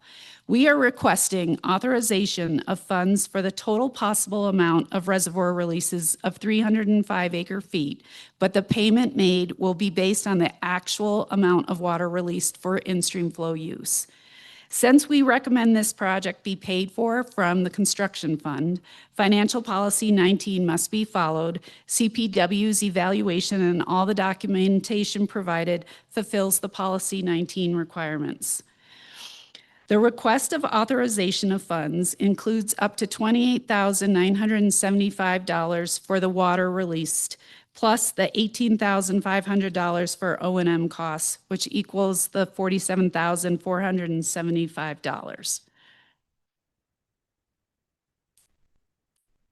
All right, staff recommends that the board, 1, ratify the CWCB director's decision to accept 37 Miles' offer of an expedited temporary loan for releases of stored water from Jasper Reservoir to supplement an existing in-stream flow in Boulder Creek within the city of Boulder, and 2, authorize the expenditure of the $47,475 from the construction fund. Thank you. At this point, any questions for Lisa? Thank you. Director Wind? Thank you, Madam Chair. A couple questions. Thank you, Lisa. Certainly Boulder Creek needs some help right now, so I support this initiative. But as you expect, sometimes I ask questions about the dollar figure. I'm curious, meeting with some producers last week, a week before last, in the Boulder Valley, or just kind of looking anywhere to water supplies. Has there been any opportunity to visit with kind of where this water, once it's diverted at the lower Boulder diversion structure, I assume, how that water could be leased perhaps as another opportunity for revenue on this water? It is. It's being delivered to the lower Boulder ditch for irrigation for its decreed use. So it will be used. If I might, dialogue here. Absent this arrangement, what would have happened to this water? There is this restrictive covenant that requires it to be used for in-stream flow use before it is used for the irrigation use. So is it fair to say that some producers or perhaps a producer on that system could enjoy this water and might have been able to lease to contribute to the effort by leasing it for a defined amount? By lease, you mean pay for it? A portion of it. I'm just looking for these opportunities when you've got all this demand that's unsatisfied in most of our basins, right? Can agricultural if they knew this relationship existed, at least my conversations of a couple of weeks ago, they would have jumped on this opportunity and perhaps been able to partner with the trust and CWCB on this venture. I think I'm going to have the owner of the reservoir speak. He's online because he's really familiar with the restrictive covenant and all the rules that go along with how it can be delivered. So Doug, if you're able to speak right now.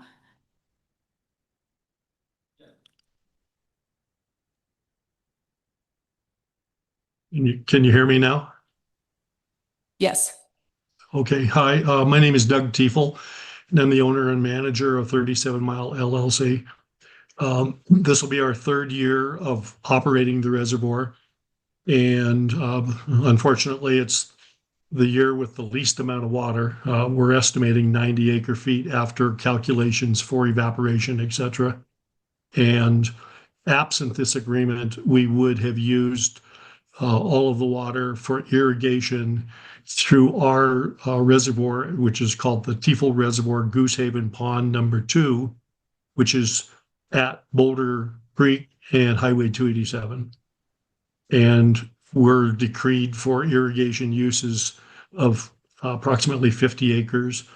And last year we used the water to other water users at County Line Road, the Wheeler Ranch. They used it for hay production. And before that with Boulder Valley Farm on their lease for hay as well. So I don't know if I've answered your question, but strictly for irrigation, and one of the complications will be that we have to trigger our releases around when the levels in Boulder Creek might drop. If there happens to be a lot of rain, then we're going to try to hold off and follow up after that rain. If we're in similar conditions right now at the start of August, then we'll look at releases of 2 to 3 CFS to try to boost the water that's not there in the creek. So that would be my comments. Thank you, Doug. Did that answer your question? It was helpful, but not quite. Okay. And perhaps I'll just make a statement. It just seems like there's value this water upon diversion to somebody, is my sense. Whether it goes into Goosehaven or wherever it might go to a ranch or farmer's field, it just seems like that could be part of the conversation to contribute to the effort. That's maybe a statement. And secondly, I'm curious on the conditions. I recall this coming up a few years ago. There was a bill that was going to add more flexibility on these kinds of arrangements. And there was some conditions discussed in which the state engineer would evaluate the scenario as against, does a release like this have implications typically the following fill season? And I'm just curious if that kind of condition will be evaluated in this case that could have implications on how reservoirs fill next spring.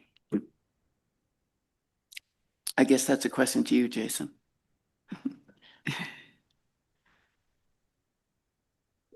I can't speak to the specific things that we reviewed. I know that this was reviewed by our office, but obviously, I guess carryover storage and what carries over the next season is what you're asking about. I would assume that that's considered. However, releases of water from a reservoir that are made for decreed purposes, change year to year and the carryover changes year to year. So I guess I can't really answer your question directly, but. All right. Hi, Rob Veal, Rob. CWCB staff. I just want to provide a little bit more information. We've been working with some of Jason's staff, and we will be providing with the application some of the historical releases of the reservoir to make sure that the pattern hasn't been changed or expanded the use of the reservoir by doing these kind of operations. If that gets the question you're. Thanks so much. Any other questions for Lisa on A8A? So this is coming off of Director Wynn's comment. I think there's an opportunity as we get in these droughts and we kind of get these knee-jerk reactions, which are appropriate. We have to make these concessions, but I appreciate what he's saying of like, let's look at everyone that could be beneficiaries of this and make this water work exceptionally hard as it goes, staying in compliance with the reservoirs and all that.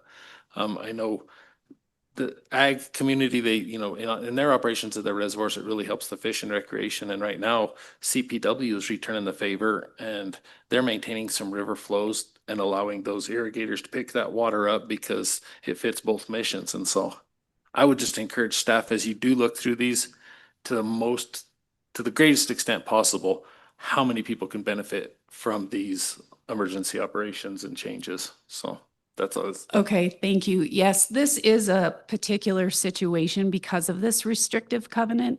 And so it is getting dual use with the in-stream flow first, and then it's getting used still for irrigation. So it is a situation though where the timing and the amount is restricted in the covenant. Thanks for entertaining the questions, Lisa and Rob. Do I have a motion to approve? Director Haas, Director Cloud, any more conversation, questions? Seeing none. All in favor, aye. Opposed? It passes. And we're going to give a minute for Director Ward to step out before we start B and C. Okay.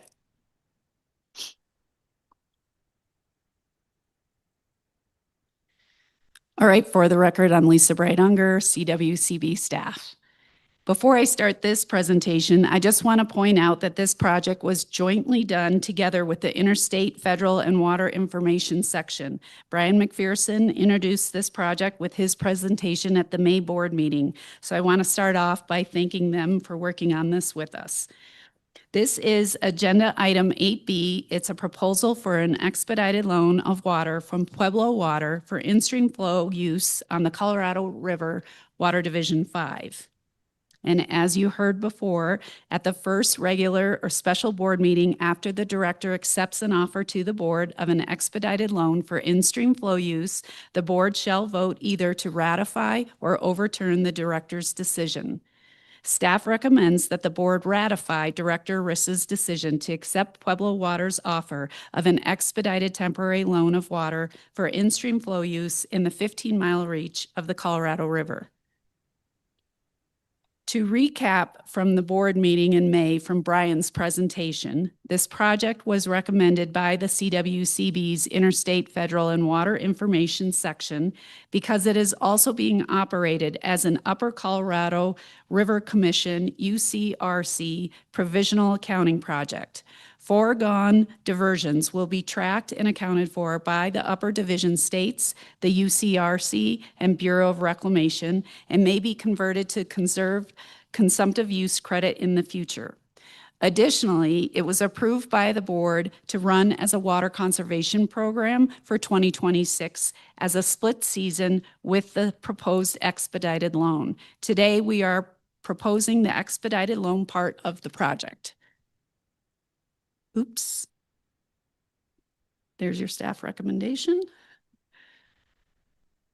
And I forgot to switch slides. So I also wanted to note on this slide that maybe people should take a little closer look at the photo because I believe the person in this picture is Director Ward. Pueblo Water has offered an expedited temporary loan for its water rights decreed to the Ewing Placer Ditch on the South Fork Eagle River, aka Piney Creek, to supplement the CWCB's 2 decreed in-stream flow water rights on the 15-mile reach of the Colorado River. Here is the location map that depicts the 15-mile reach on the left side of the map, which I know most of you have seen many times. However, this time the map shows the Ewing Placer Ditch on the right side, on the right-hand side. For this expedited temporary loan, the water will travel through the South Fork Eagle River to the Colorado River, and then all the way down to the 15-mile reach on the Colorado River. The Ewing Placer Ditch water rights may also bolster the flows in the South Fork Eagle River and Eagle River in-stream flow reaches when the flows are in transit to the 15-mile reach. The flows in the 15-mile reach will be protected and will supplement the 2 existing in-stream flows. Colorado Parks and Wildlife offered a letter of recommendation for the proposed expedited temporary loan of water, stating that the Eagle River and the Colorado River support native 3 species, the bluehead sucker, flannelmouth sucker, and round-tailed chub, which are all Tier 1 species of greatest conservation need. Both rivers are recognized as important angling resources that support recreational fisheries of significant public value. And the 15-mile reach of the Colorado River supports 3 species, as well as the federally listed threatened and endangered river fishes, Colorado pike minnow and razorback sucker. Western Resource Advocates provided a letter of support for all 3 expedited loans being presented today. They emphasize that it is critically important to support the stressed aquatic resources in this historically dry year. Funding for this expedited loan has already been approved using the Species Conservation Fund. So staff recommends that the board ratify the CWCB director's decision to accept Pueblo Water's offer of an expedited temporary loan of water for in-stream flow use in the 15-mile reach of the Colorado River. Thank you. Thank you. Any questions?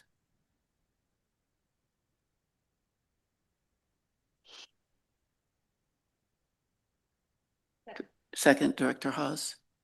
Any further discussion? Seeing none. All in favor, aye. Opposed? Passes. Thank you. And on to C. Thank you. For the record, I'm Lisa Bright-Unger, CWCB staff. This is agenda item 8C. It is a proposal for the expedited loan of water from Pueblo Water and Colorado Springs Utilities for in-stream flow use on the Arkansas River Water Division 2. As we've heard before, at the first regular or special board meeting, after the director accepts an offer to the board of an expedited temporary loan for in-stream flow use, the board shall vote either to ratify or overturn the director's decision.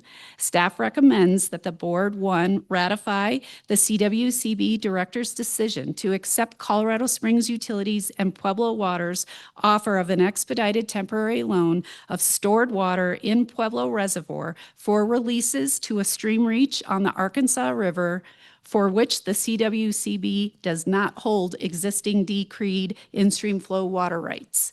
And 2, authorize an expenditure of up to $450,000 from the construction fund. I did it again, I forgot. There's my slide. All right.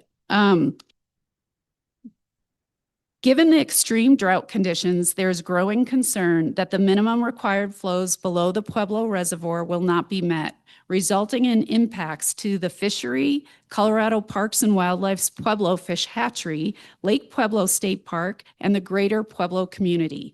Pueblo Water and Springs Utilities each own 1,500 acre-feet, a total of 3,000 acre-feet of stored water in Pueblo Reservoir, which they have made available to the CWCB to supplement flows in the Arkansas River for 50 CFS below the Pueblo Fish Hatchery outlet, downstream to the confluence with Dry Creek, aka Wild Horse Creek. Downstream of this reach, released water will be used for subsequent uses. Springs Utilities releases will be used by the Colorado Canal, and Pueblo Water's releases will be used for augmentation needs by the Arkansas Groundwater and Reservoir Association. Here's a location map to give you a snapshot of some of the important locations. Starting from the left side is the Pueblo Reservoir. Water for this loan will be released from 2 locations here. The first location is at the Pueblo Dam North Outlet, and the second one is through the Pueblo Fish Hatchery Pipeline. The water flowing into CPW's Pueblo Fish Hatchery will outflow into the Arkansas River and will also be the point of the upper terminus of the in-stream flow reach. The Comanche Pump Station is located 3/4 of a mile downstream of the Pueblo Fish Hatchery outfall. It is diverting water for Excel's coal-fired generation plant. Pueblo Water and Springs Utilities have agreed to release more than 50 CFS every couple of days when the Comanche Pump Station is receiving their water in order to maintain the 50 CFS downstream to the confluence with Dry Creek, aka Wild Horse Creek, and the lower terminus of the reach. Pueblo Reservoir was completed in 1975 and is owned and managed by the U.S. Bureau of Reclamation. There have been previous concerns about low flows below the Pueblo Dam. The tailwaters of the dam and downstream of a stretch about 9 miles are exceptionally popular for fishing year-round. The Arkansas River Low Flow Program was created through a memorandum of understanding between Pueblo Water and Springs Utilities.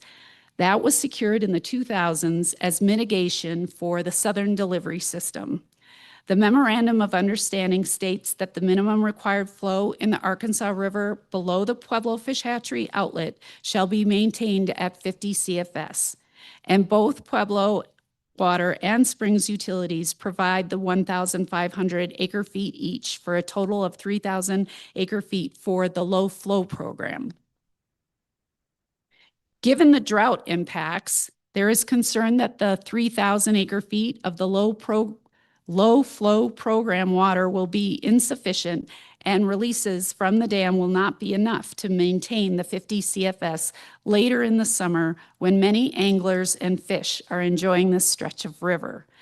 Pueblo Water and Springs Utilities are each offering an additional 1,500 acre-feet each above and beyond the water that they are required to provide for the low flow program. The expedited temporary loan could operate while they are running the low flow program and after the low flow program ends to extend the length of time providing flows at the rate of 50 CFS. The low flow program, if needed, will likely start at the end of July. The loan will operate depending on hydrologic conditions and water user demands. The operations of the loan will be managed by a newly formed technical team consisting of all the parties and partners. CPW provided a biological evaluation and recommendation for the proposed loan, stating that this reach of the Arkansas River is classified as a large river over 100 feet wide, and fishery surveys indicate this reach supports many species, including flathead chub and suckermouth minnow, which are identified by CPW as the Tier 1 species of greatest conservation need. Of particular interest in this reach are the cold water sport fishes that provide an excellent trout fishery. CPW concluded that 50 CFS will be sufficient to preserve the natural environment to a reasonable degree. This flow rate will still maintain deep pools, and while some connectivity will be lost, fish should be able to move and hold in thermal refuge areas. Since this project is recommended to be paid for from the construction fund, Financial Policy 19 must be followed. CPW's evaluation and all the documentation provided fulfills the Policy 19 requirements. CPW leadership has already committed to donating $50,000 for this loan. So we want to thank CPW for that. Springs Here we go. Springs Utilities and Pueblo Water have determined that the value of the loaned water is $932.18 per acre foot for a total loan cost of about $2.8 million. The rate is based on the market for leases of fully consumable water for municipal use in the Arkansas Basin prior to the current exceptional drought conditions. Both utilities will be contributing over $1 million each from the value of the donated water. CWCB staff recommends that the board contribute up to $450,000 for the loaned water delivered to the river. If $450,000 is donated for the 3,000 acre feet, it works out that CWCB would be paying a rate of $150 per acre foot. And before I give the recommendation, I want to just give a shout out to the State Engineer's Office and DWR for all their time and assistance. We've had a lot of these expedited loans, and their review period is cut short, and they've been working a lot with us, so we appreciate that. All right, staff recommends that the board, 1, ratify the CWCB director's decision to accept Colorado Springs Utilities and Pueblo Water's offer of an expedited temporary loan of stored water in Pueblo Reservoir for releases to a stream reach on the Arkansas River for which the CWCB does not hold existing decreed in-stream flow water rights. And 2, authorize an expenditure of up to $450,000 from the construction fund. Thank you. Any questions? Director Haas? Thank you, Madam Chair. Actually, not a question, a comment. I just want to commend all the parties on this. This is a huge, this is such an extraordinary year. And to have all these different parties come together quickly, the multi-benefit, everything about it is just a really good example of the kind of things we can do together in these hard years. And then also it's using our new rules that we adopted last year. That's right. Thank you for noticing and finding that out. Yeah, so just congratulations to all the parties involved and hope it helps. Thank you. Thanks. Any other questions? Seeing none, do I have a motion to approve 8C? Director Haas, second. Director Johnson, is there any further discussion? Hearing none, all in favor? Opposed?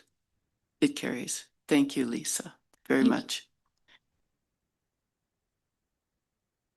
At lunch, 12:12, we're a little late, and I'm going to invite everybody to try and keep lunch to a half hour so that we could return at 1:30, 1:15, 12:45.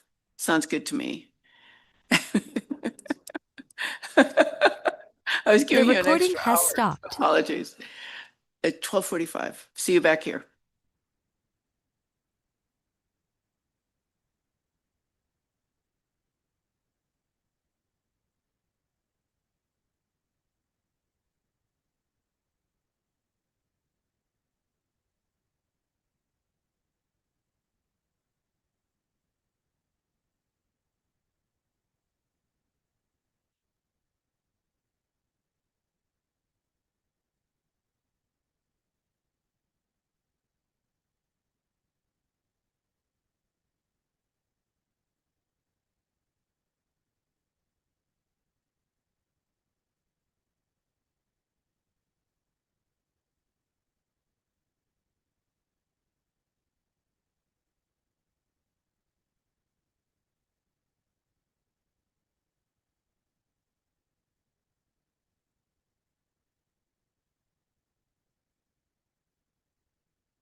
Yeah, how are you?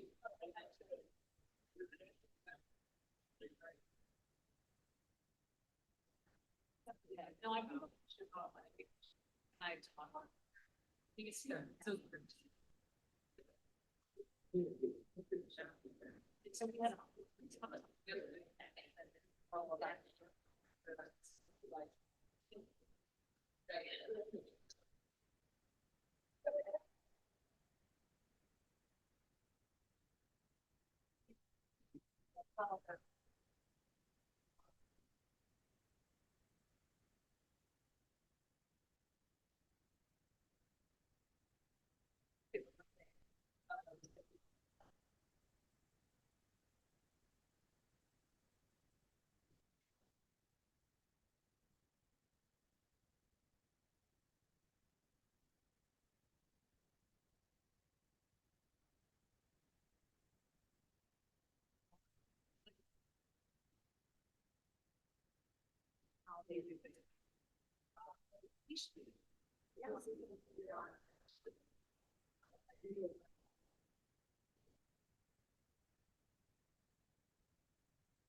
You know, and I was like,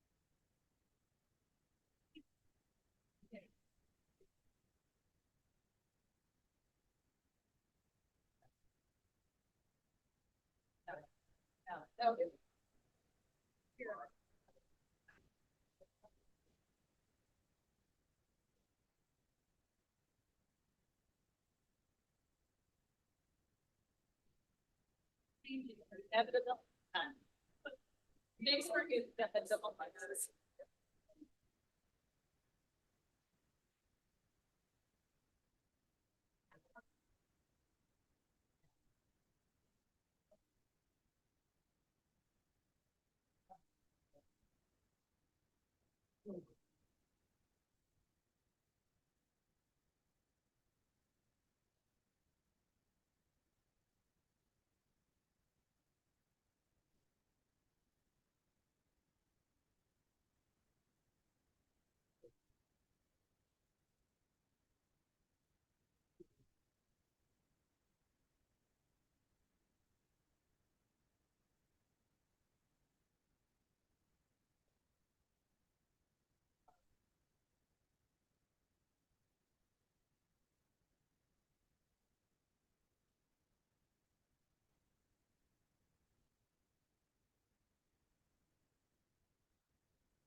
So there are things.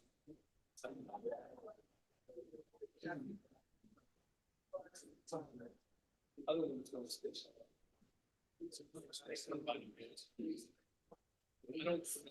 I think it's really hard.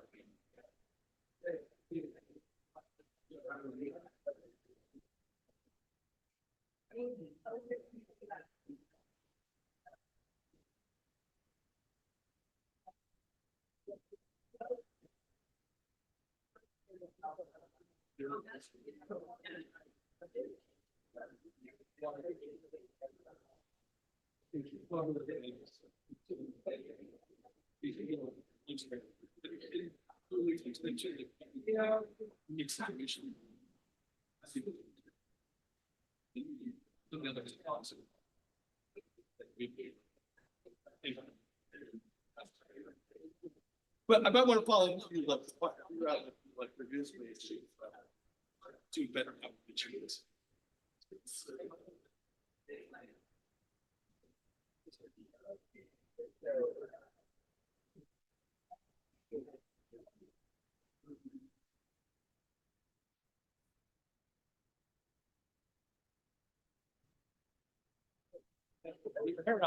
Well, I think that's the same as I'm I think that's just fun. It's a lot more informal. There's no paper that's about it here. That's the most, I'm really, hey, we're gonna leave some other person, you know. He's not gonna see. So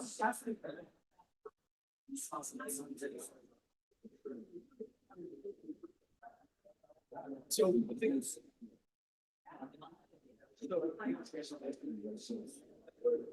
So I think more time, like Jason would be just outside. Like Jason Smith might be good for upset. Might be for a longer term.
I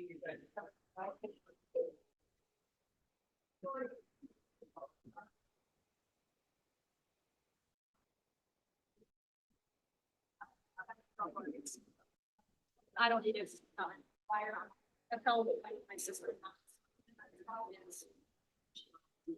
Allergic to it. First, we found that out like her. Yep. It's not that common, but they don't test for it. Like, yeah, so I also found that. Sorry.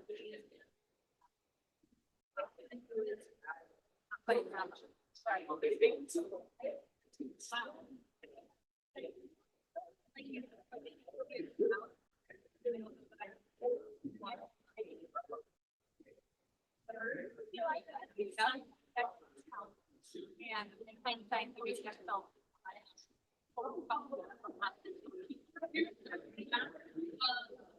I tried to know how to I'm doing it. My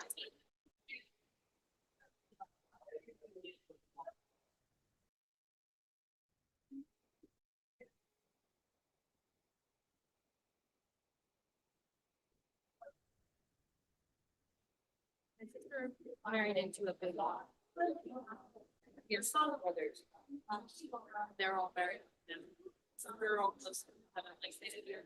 Big sisters all that. We like my sister.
Yeah, my sister was even. That she runs all the way. Thank you.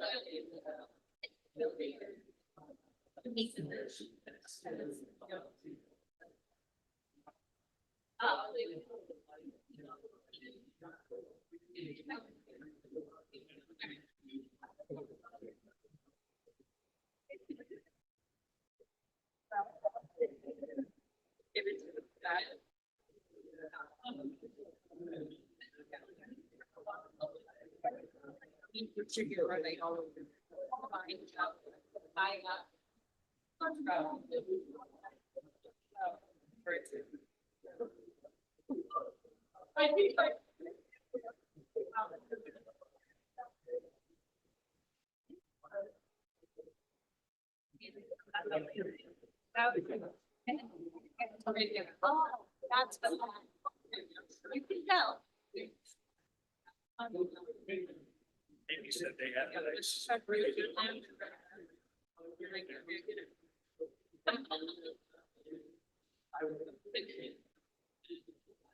At full chairs.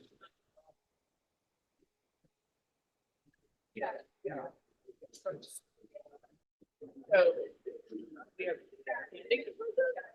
Yeah.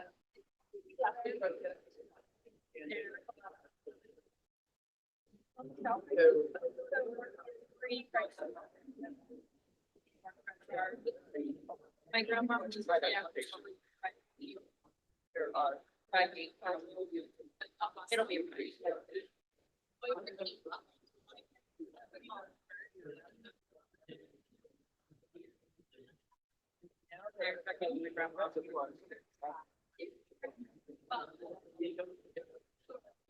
I did.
So you should be able to go ahead and start sharing your presentation. Yep. Try to get the right one open.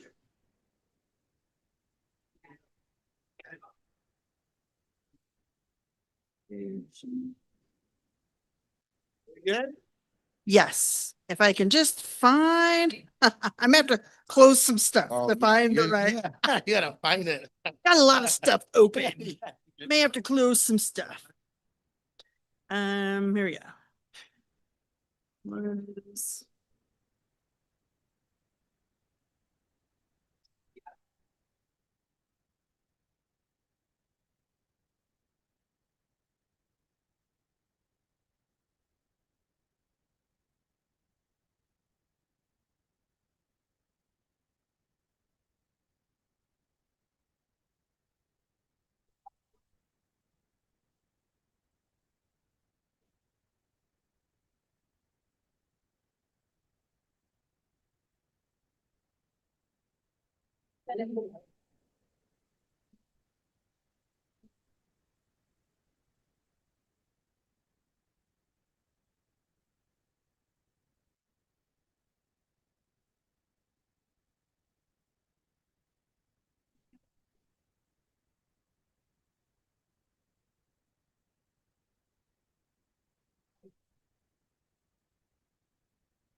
There you go. You're on it. Thank you.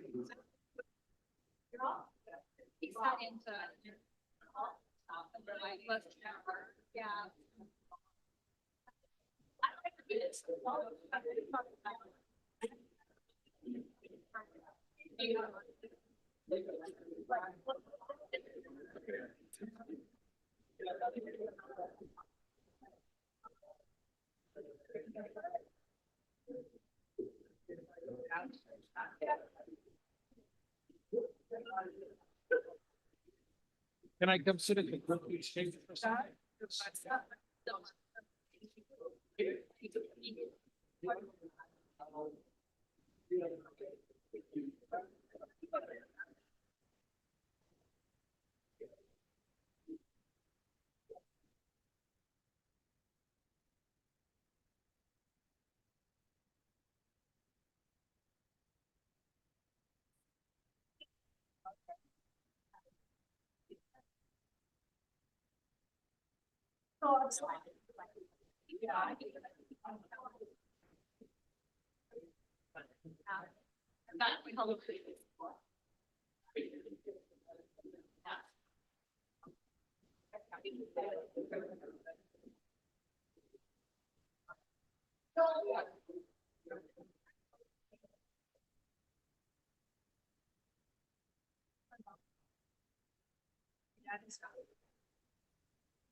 My mother's.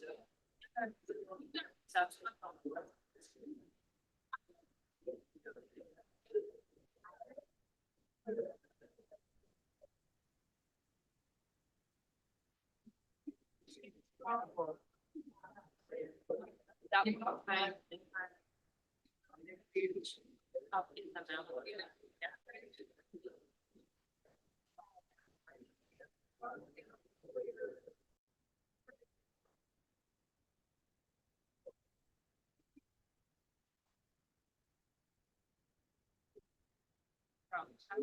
would recall that now. Sometimes they get.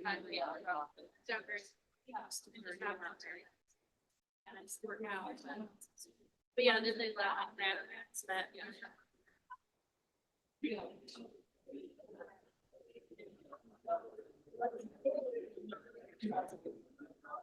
Like, well, like, oh my God.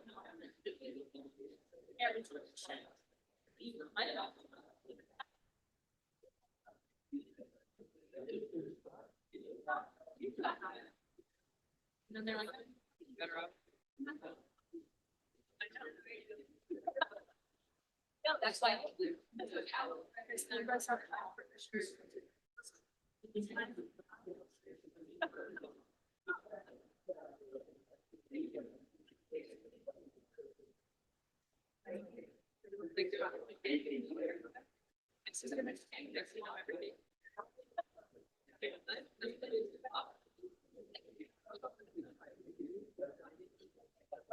Yeah. Take a turn. Which is funny, they say that thing out of. Oh.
This meeting is being recorded.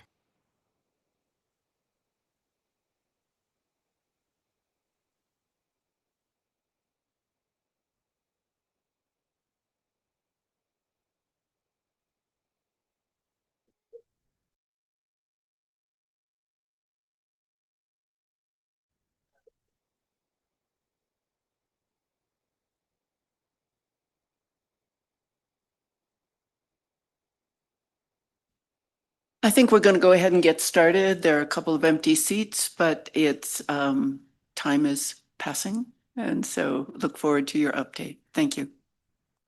Thanks, Michelle Garrison, Interstate Federal and Water Information Section staff. I'll present a brief hydrology update for the Colorado River update agenda item, and then Amy Ostick will present the core of this agenda item. Really briefly, here are a couple of photos I found from this month from Blue Mesa Reservoir, which, as you heard this morning, is at its lowest elevation ever since the dam filled. On the right-hand side, I think I passed that exact same bay last night, and it is now completely cut off, and that water is stranded. So Blue Mesa is is at its lowest level ever. And with that, we'll talk very briefly about precipitation. Water year precipitation has been below normal. On the left, you see October through June, and on the right, you see the July. And the one thing I want you to note is the entire upper basin essentially has been below average, but the headwaters in Colorado continue to be the hardest hit of the basin. In terms of snowpack and runoff, then it was the lowest snowpack on record, with the black line being 2026, well below that green line, which was 2002. And we also had a record warm March, and that has produced either the first or second lowest runoff on record throughout the upper basin in different locations. For Blue Mesa, the lowest. In terms of what that has done to reservoir inflow forecasts, from the Colorado Basin River Forecast Center, on the left, you'll see the April through July runoff forecast, and on the right are the water year forecasts. And what I've included in this table, and you don't have to read the whole thing, I'll pick out a couple, but is the decrease in forecasts as folks are trying to make operational decisions from the January forecast to the June forecast. So on both sides, the one with the slight yellow background is the June forecast. Some of the July information will be coming out in a couple of days. So we're still looking at June. And then in the blue, what was in January. And then the red numbers are the decrease from January to June. And so just to pick out a couple of those, Flaming Gorge lost 474,000 acre feet in its forecast as it attempts to release 1 million acre feet for DROA purposes. Blue Mesa, at its lowest point ever, lost 263,000 acre feet of forecasted inflow, and now expected to receive only 24% of normal for its April through July runoff. And Lake Powell, at 15% of average, is expecting a runoff forecast just slightly better than 2002. But from January to June, for the water year forecast, it lost over 3 million acre feet of forecasted inflow. 3 million acre feet of forecasted inflow is significantly larger than the agreed upon methods for attempting to protect critical infrastructure at Lake Powell, which included a reduction of 1.48 million acre feet in releases from Powell and a million acre feet release from Flaming Gorge. And so just to understand the massive difference between available hydrology and normal operations, and the fact that in years like these, the difference in the low hydrology is kind of bigger than some of the standard operations, and there's not really anything that can be done about that. Lake Powell will continue to decline, as will some of our others. So on the left-hand side, storage as of yesterday, to point out, Blue Mesa is now down to 32% of full, and Lake Powell is 24% of full. Blue Mesa was projected to drop below minimum power pool and down to the point that there was no available water supply that wasn't already contracted for someone before the end of the year, as Director Ullman spoke about this morning. So on the right-hand side, you'll see the black is 2026 storage. And the black line you'll see is considerably lower than 2002, which is in the red. We started the year lower, and the decline started earlier in the year. As in 2002, there are discussions, as Director Ullman talked about, between federal agencies, state agencies, local agencies, and water users on what can be done to decrease the releases out of Aspinall going forward to try to not empty the reservoir by the end of the water year. It also came into the water year a little lower. In 2002, there was not yet the record of decision for operations of the Aspinall unit. And so some of the difference is the attempt to meet the flow targets downstream that are written in the ROD. There are also drought provisions in the ROD. And so those plus other considerations are part of the things that are being talked about in an attempt to keep Blue Mesa with a little bit of water in it at the end of the water year. And then you'll see Flaming Gorge, and black is 2026. So Flaming Gorge is now also dropping to its lowest elevation compared to the orange, which is 2002. And you'll see the very large decline in May, which was the beginning of the drought response operations releases. And then now you'll see a decline as we've gotten into summer base flow season. You'll see that continue to decline all the way through the fall, because in an attempt to get that much water out of Flaming Gorge, they decided to extend the summer base flow targets through the fall and winter. So that may not provide benefit to the endangered fish, but it is expected to be neutral for the fish. And then just one thing I wanted to point out for projections for Lake Powell. In June, the projections for Lake Powell storage in 2027 declined significantly. And that is not because of projected operations, which have not yet been determined. It is because in June, Reclamation stops using just a statistical average of inflow and instead takes a River Forecast Center forecast for the next year. And so this year's conditions being so incredibly dry caused those new forecasts for next year to decline significantly.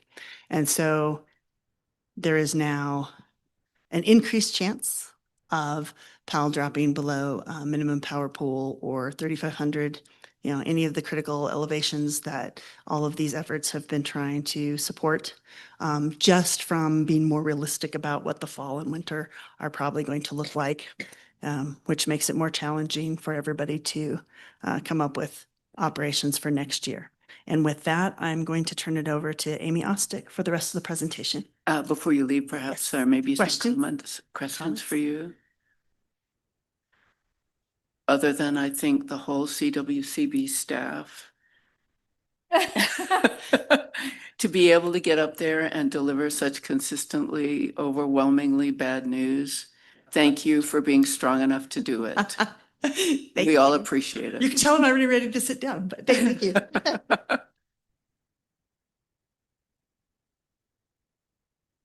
Thank you so much, Michelle, for kicking us off on that very cheery note, and as always, for providing timely, complicated information in a very easy to digest format. I know I appreciate it, what you do for us. So I'm Amy Ostick, Chief of the Interstate Federal and Water Information Section, and I'm here to talk through some Colorado River issues today.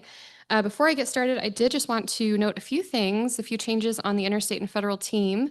So unfortunately, I'll start with the sad news. We lost Felicia Sampson, but she didn't go far. She just went to the admin and ops section. So we miss Felicia, but we are, I think, just about ready to fill that position and looking forward to the pool that we have. So the good news is that we have recently stolen Anna Porter from the admin and ops section. And we are just so thrilled to have her joining the team. So she is the special projects coordinator. A lot of you know Eric Skye moved to Kevin's section, which was a big loss. He took some of his work that he's doing with him over to that section. So I anticipate Anna will get to work on a whole set of new fun things, and she's really hit the ground running. So we're really thrilled to have Anna. And with that, I'm going to dive into, oh, that is not what I'm doing. There we go. Okay. So I'm going to talk through kind of where we are on Colorado River discussions in the NEPA process. I'm going to start there, but I'd like to spend the bulk of my time today talking about what we are calling a near-term contribution program on the Colorado River and how to set Colorado and the state up to participate in that and to take in some of the federal funding that's going to come available. But I'll start at the beginning. You have seen this flowchart before, I believe, at the last meeting.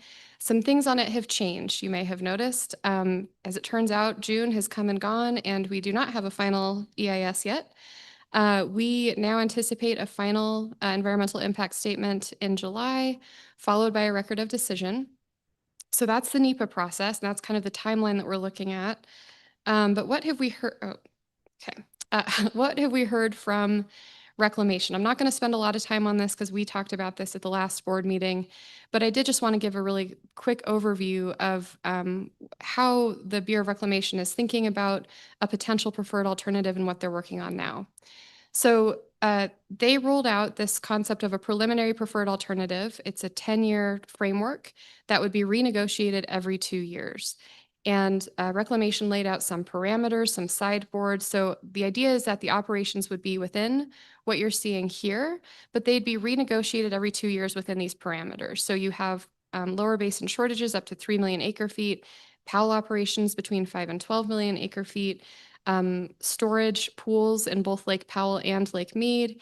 And then in terms of additional activities above Powell, they specifically call out the upstream initial units operating within their records of decision to protect critical elevations at Powell. So what Reclamation is working on now is essentially trying to figure out the first 2 years of the operational framework within the parameters that you see here. So that is what they are working towards. They have a pretty short runway to get that done. But that's kind of the nature of the discussions right now. So as that NEPA process is going on, you are all pretty familiar with the phrase parallel activities. I think it originated in the upper division states alternative. But throughout these discussions, the upper division states have come to the table and offered what we have to offer. And we're doing this through, the reason we call it parallel activities is because this is not part of the formal NEPA process. So Reclamation is really analyzing operations at Lake Powell and Lake Mead. But what we have put on the table through parallel activities are things that would run, as you can imagine, parallel to that process, and they'd be subject to parallel but separate agreements. So one of those agreements is the upstream initial unit agreement, and you all know this as DROA, the Drought Response Operations Agreement that was part of the 2019 Drought Contingency Plan. So the discussion right now is how do we figure out what that might look like going forward, a DROA successor agreement, if you will. The other parallel activity that we have put on the table consistently throughout these negotiations is a contribution program. And I want to be clear about what exactly a contribution program is. We've talked in a lot of different ways with a lot of different language about conservation in Colorado. In reviewing all the work that has been done in the state, I was kind of shocked at the amount of words we have come up with to do various different things. But what I want to say is that the concept of a contribution program is different from, for example, demand management in a number of ways. But when we talk about a contribution program, what we are trying to say is that this is intended to be a broad mechanism for upper division states to contribute water that otherwise would not have been there but for our actions. So I'll get into why that's distinct from the demand management feasibility investigation or the demand management storage agreement. But nonetheless, we can learn from everything that came before it, everything that we've done to date. So what are we doing now? So, we, like I said, have consistently put these parallel activities on the table throughout the negotiations. What the upper division states are focused on right now is how do we follow through with the commitments we've made? So how do we make sure that we have whatever is going to come next, an agreement with the Bureau of Reclamation relating to the upstream initial units? And how do we make sure that we're best positioned to consider this contribution program concept? And what has happened most recently is that the Bureau of Reclamation has announced its intention to award $100 million to the upper division states to support a near-term contribution program. It's hard to say exactly how long $100 million could last, but if you look back at SCPP and how much money was spent there, probably 2 years or so. I do want to be clear about the fact that there are still things that need to happen with this $100 million. Reclamation does need to obligate it by the end of September. So there's a time frame on getting that money to the Upper Colorado River Commission. It doesn't have to be spent at the end of September, but it does need to be obligated. That will need to be subject to agreements that are yet to come. There are still some unanswered questions about that, but that is a work in progress.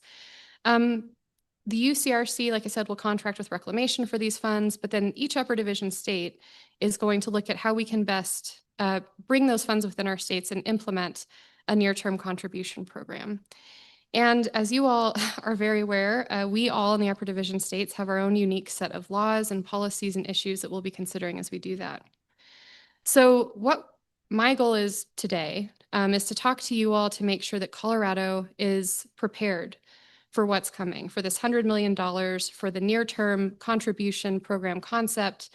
What we have heard, I think you're all familiar with the operational experience we gained through SCPP. We need to do this early, and we need to be ready in the fall to hit the ground running. So my goal today is to talk to you, kind of take a walk down memory lane, if you will, all the times we've talked about various concepts like this and what we've learned from each iteration. And then to start to discuss potential criteria that could be considered for selecting projects. And then the goal would be to finalize that criteria at the September board meeting. And like I said, be ready to hit the ground running with the other upper division states for this near-term contribution program. So the good news is that we have a lot of experience to build on. We have been we're considering looking at doing stakeholder outreach on various concepts that are parallel, similar to this for at least 15 years now. Starting way back with the Water Bank Work Group that I am told, I believe began in 2009. That's earlier than I thought. Okay, 2009. And I just have to say, as I was thinking back through this, I got a little bit of, I'm not going to say PTSD, but I remember my early days at the Attorney General's office and Karen saying, your first task is to go sit in on these Water Bank Work Group meetings. And I was like, what is this? And what are people so upset about here? At any rate, so, we've been having these discussions for a long, long time now. And again, I just want to be clear that all of these efforts have been distinct. They've had slightly different goals. The Water Bank Work Group didn't have the same goals that, a potential contribution program would have, didn't have the same goals as a system conservation pilot program had. But nonetheless, the lessons that we've learned through each of these have helped build the foundation for where we might go next. So another thing that I was struck by, and maybe this has something to do with the PTSD, I don't know, but is how similar a lot of the input we received through this process has been. There are some key themes that have arisen at every step of the way that keep resurfacing, and I think for a really good reason. So the Water Bank Work Group, we received a lot of really good input. We heard from a pretty wide range of folks about how a program like this could work, but you're already starting to see all the things that came up in the demand management feasibility investigation, for example. The importance of, and call it different things, but adverse impacts to communities, secondary economic impacts is how it came to be known in the demand management feasibility investigation. The need for open and transparent criteria and process, just a lot of, again, core themes that just reverberate throughout the various processes over the last 15 years. So fast forward a little bit, and this also, I remember my early days at the AG's office writing contracts for the System Conservation Pilot Program, the very first iteration of it in 2015 through 2018. And we're familiar with the System Conservation Pilot Project that we have done recently, but it was, a lot of people forget that we did this before.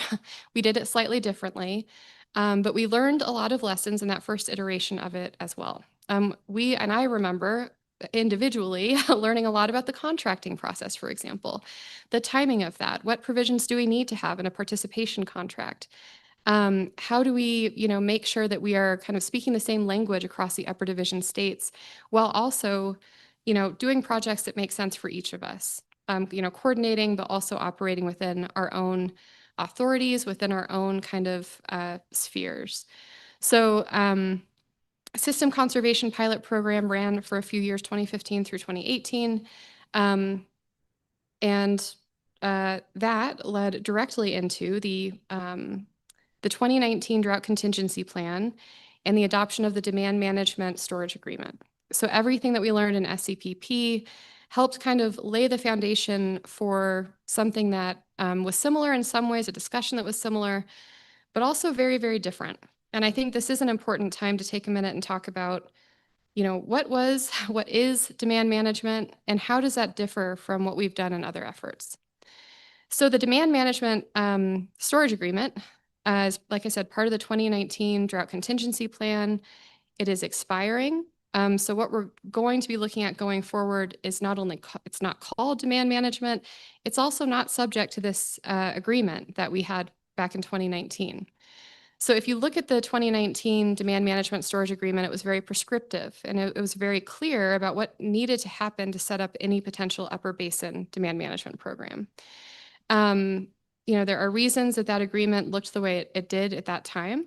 I think we've learned a lot about how various components of that could work, but also how it created some challenges for us, especially among the upper division states, in terms of how we would coordinate a program like that. So we did a lot on demand management. This board in particular was very, very engaged in the feasibility investigation. And in fact, I recall adopting a policy statement before the storage agreement had even been finalized and inked by the 7 basin states or by the upper division states. So in 2018, the board adopted a policy statement kind of guiding how that feasibility investigation would go. In 2019, we formed a number of work groups. I remember traveling the state with Brent Newman and talking to anyone and everyone who wanted to talk about this concept of demand management. And we started with really broad topics, I think we had 8 different work groups focused on different issues. I think some of you here were on those work groups, in fact. Things like law and policy, water rights administration, environmental considerations. So, really started with the big picture, what do we need to understand? What are the questions we need to ask to really understand this concept? And to be clear, the way demand management would have worked is that the upper division states would be conserving water, and it would go to a pool that would end up in Powell up to 500,000 acre feet, and that could only be used to manage our compact risk. So again, and there's a lot more there, but it had a very clear purpose, and it was within a very clear framework of the 07 guidelines. Anyway, back to the work that this board has done. All of that, the work groups and all the input that we got through that initial phase led to a pretty comprehensive update to the board in July 2020. It is hundreds of pages, and if you have some time, feel free to go read it. But it really tried to, summarize all of the really good input that we got from stakeholders and others across the state, water users and participants on these work groups. And that led to this board adopting the Step 2 work plan.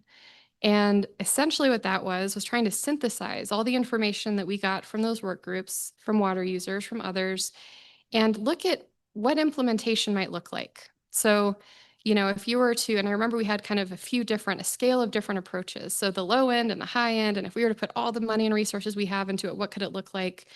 And we had a pretty comprehensive framework that kind of detailed all that information.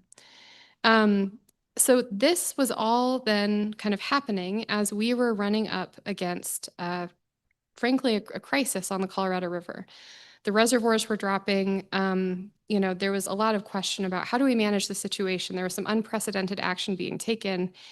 And I think that the board had a lot of questions. Everyone had a lot of questions about how does this, investigation we're doing, this concept of water conservation and demand management in this pool fit within the broader context of Colorado River issues as they exist today. So based on all of that, the board adopted this decision-making roadmap. And I think this was kind of leading into or before everything kind of the wheels started to come off, so to speak.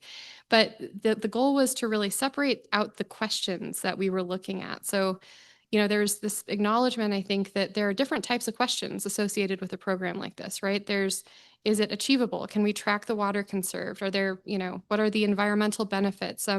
Just looking at, what are the questions of, can we actually do this? But then there are these other questions that, really lead into some legal and policy implications. First, is it worthwhile? Is it, can you set up a program like this that would be designed to appropriately mitigate impacts? Is it sufficiently robust for the challenges that we're seeing? But finally, is this advisable? Does this actually align with our broader Colorado River strategies as a state? Is it the right tool at the right time? So that is where the board kind of left things off with the demand management feasibility investigation. It still, was open. I don't think that the board ever made the decision to close it. But what I think we got out of that is a really, really huge body of knowledge and information that, again, it's, these themes have kind of been reverberated through the Water Bank Work Group, through SCPP Round 1, through demand management feasibility investigation, all these questions, all this input that we have gotten from folks across the state. So fast forward a little bit, again, kind of as the demand management feasibility investigation was ongoing, we were kind of at a place in the Colorado River Basin where immediate action was being taken and needed to be taken. So in the upper basin, we went into action mode, adopted the 5-point plan. There were significant releases from the upstream initial units pursuant to that DROA agreement. But we also set up the system conservation pilot program in record time. And that was not fun for anyone who was involved in it. Trust me on that. But we did it. And so we ran the system conservation pilot program again for 2 years. And everything that we did in that, I'm not going to say it was perfect, but we learned a lot. We learned a lot from the previous efforts.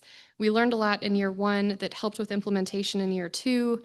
And this round of SCPP was different from the first round in a number of ways. One is that it was supported by federal funding, which presented new opportunities, but also different challenges in terms of, contracting for conserved consumptive use and what the feds might want to see in that.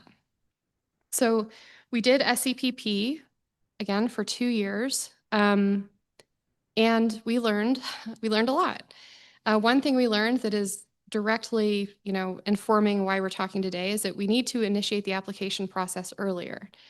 I think the first round of SCPP, we didn't get federal authorization until December, and that was way too late to be kicking things off, and we faced a lot of struggles, to say the least, because of that. We also learned a bit about what type of review process would be helpful and engagement as well. And we also, really tried to emphasize the need to focus on projects that can build local drought resiliency and support agricultural innovation. SCPP was a tool that was meant to provide system benefits, and this is a good time to mention it was system water. So it was not, it essentially just went to the system. It wasn't part of the demand management storage pool, for example. But we also wanted to do it in a way that had local benefits. So those are some considerations that we had as we were selecting applications through that process. So the next, I guess, stepping stone that came was this Colorado River Drought Task Force and the Tribal Subtask Force. And I think what I will say about this is that it was focused on, I think, a broader range of topics than what we had contemplated under SCPP, potential legislative action or not. But, I think there were a lot of kind of parallel, not to overuse parallel activities, but parallel concepts that were considered as part of the Drought Task Force. But, I think what I learned the most from the task force was maybe not from the task force itself, but from the Tribal Subtask Force, and learning more about how the tribal nations could participate and would want to participate in a program like this, and also some of the challenges that they were having, with infrastructure issues and how can they get to a place where they can participate in programs like this when they're facing so many other challenges as well. So, this brings me to our next stepping stone, the Provisional Accounting Memorandum of Understanding. And just to revisit some of the challenges that we had with System Conservation Pilot Program, I think one of the big, complaints that we heard, not just in Colorado, but across the Upper Basin was, we're doing all this. We are, fallowing land and we're sending water downstream. Who gets the credit for that? Where is that water going? And this, has been an ongoing discussion among the Upper Basin states of how do we make sure that we are accounting and verifying that water and that we're getting credit for it in some way. And the Demand Management Storage Agreement provided, some mechanism to do that in a very, very specific way. The Upper Division states never set up that pool, never made the feasibility determination. But, we didn't have a mechanism to really bring that all together, get credit, and account for that water. And that's where the Provisional Accounting MOU came in. So the Provisional Accounting MOU, essentially is an MOU between the Upper Division states and Reclamation that is really, I think, a proof of concept for how we can contribute water in the Upper Basin and speak the same language among the Upper Division states about how we're going to account for that water and monitor that water or verify that water, and set it up in a, I want to be careful here because the thing to know about the Provisional Accounting MOU is it doesn't provide credit in and of itself, right? It provides a mechanism to account for that water, but the credit would have to come through some other future agreement.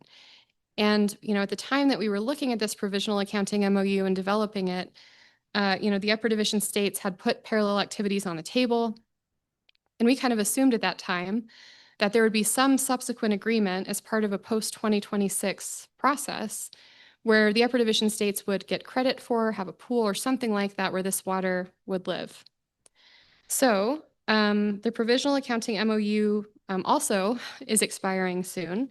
But again, I think that we learned a lot and kind of put some of the pieces together in terms of how do we make sure that we are accounting for and potentially getting credit for water that we're conserving.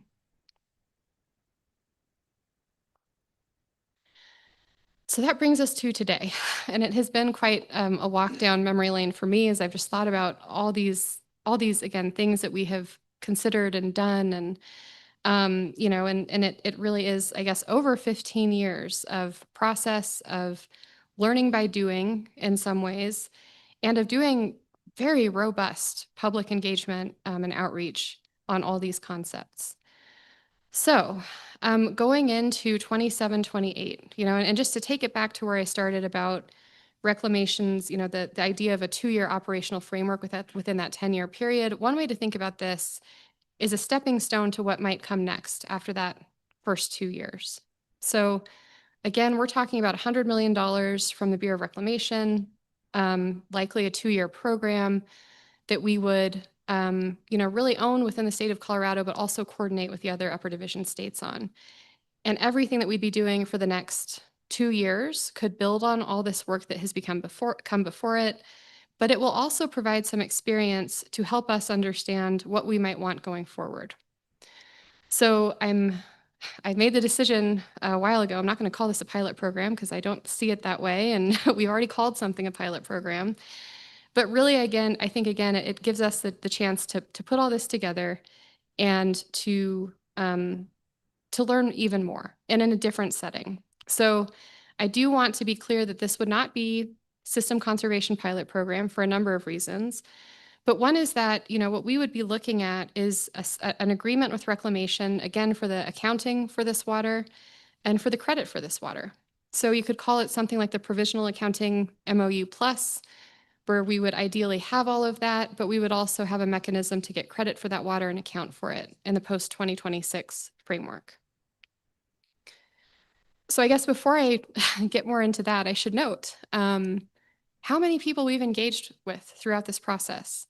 Going back to the beginning of the Water Bank work group, but then through the demand management feasibility investigation through SCPP, we have done very, very robust outreach and gotten input from a whole lot of different individuals, water users, organizations, groups, NGOs, the tribal nations. So everything that we are doing today is built on this foundation. And it is based on that input that has been received over those many years that I'd really like to talk to you all about some concepts for criteria that we could consider in looking at post-2026 near-term contribution program. So I want to say at the outset, some of these are more, I guess, programmatic in nature. First, utilizing federal funding. We do not anticipate using state funding for this program at this time. We have heard, I think, from a variety of folks that it would not be desirable to use state funding, and I can understand that perspective. And luckily, we have $100 million coming from the federal government. So it'll be funded by that $100 million. I had to put the words temporary, voluntary, and compensated somewhere in my slide presentation. So that's another programmatic criteria. And result in water contribution and credit. And that, will obviously impact the types of projects that could be selected, but just, the overarching idea here is that this is going to fit into and within some agreement that would help us realize the credit from this activity. So the remaining criteria are really, well, I guess I'll note one more, which is operate within existing authorities. And this is an important one. And I think to go back to the provisional accounting MOU, it also gave us a proof of concept that we're able to do some things within existing authorities, within existing state law, right? So knowing the time that we are dealing with, that, if we want to take advantage of these funds, we need to be ready to hit the ground running. What can we do today? And I think that we have shown that there are certainly things that we can do within existing authorities and within existing staffing. Okay, and with that, the rest of these criteria are really meant to, again, build on everything that we've learned throughout all these previous efforts. They incorporate input from everyone you saw on that screen before. But the other thing I want to say is that we didn't stop talking about this after the demand management feasibility investigation or after SCPP. It turns out people continue to be very interested in this concept. I know that, for example, the River District provided some guiding principles at the Water Resources Ag Review Committee meeting a year or so ago. We've had some follow-up discussions with the River District to make sure that we understand kind of what they're looking at and what they mean when they say certain things. So a lot of those principles that we heard from the River District, a lot of the principles that we've heard from others we've talked to since then, but also throughout all of this work are reflected here. You could say there could be a whole lot more words here for the criteria. If you look at the hundreds of pages that we produced in the demand management feasibility investigation, for example, you might say there are so many different things you could consider. And what I will say is I think it's important to balance that with the other thing that we heard loud and clear, which is the need for flexibility.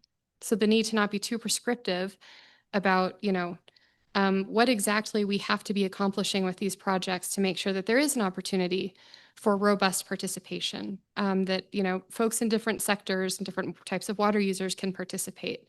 So the goal was to synthesize a whole lot of input, a whole lot of work into something that I'm hoping is a somewhat manageable set of criteria to initiate the discussion. So I can go back to that slide when we're ready to talk more about it, but I just wanted to talk about the next step. So, again, I know that the stakeholder outreach process is not over. It is never ending. We can build on all the work we've done and also still do additional outreach, and we plan to do that through September and beyond. So what we can commit to doing is conducting robust outreach between now and September, making sure that you all are aware of what we're hearing from water users. Would love to hear your input from what you all are hearing as well, and to have that all shape criteria that could be finalized in September. And in parallel to that process, we're going to be working with the upper division states to again make sure that we're in the best position to take that $100 million and that we're all well situated to understand how that's going to work. And that is an ongoing discussion. So this is not a decision item today. It is really, again, just meant for some discussion around a whole lot of information and concepts I just put in front of you. So with that, I'm going to stop talking and would be happy to take any questions or comments or discussion. Any questions for Amy? Director Combs? Amy, thank you. If I followed correctly, during the SCPP process, you said that the accounting mechanism did not in and of itself create the credit, right? But this new process, you were referring to the ability to account for credits. Is there a distinction then with this new process where we will be able to account for and track credits downstream? It won't just be this number.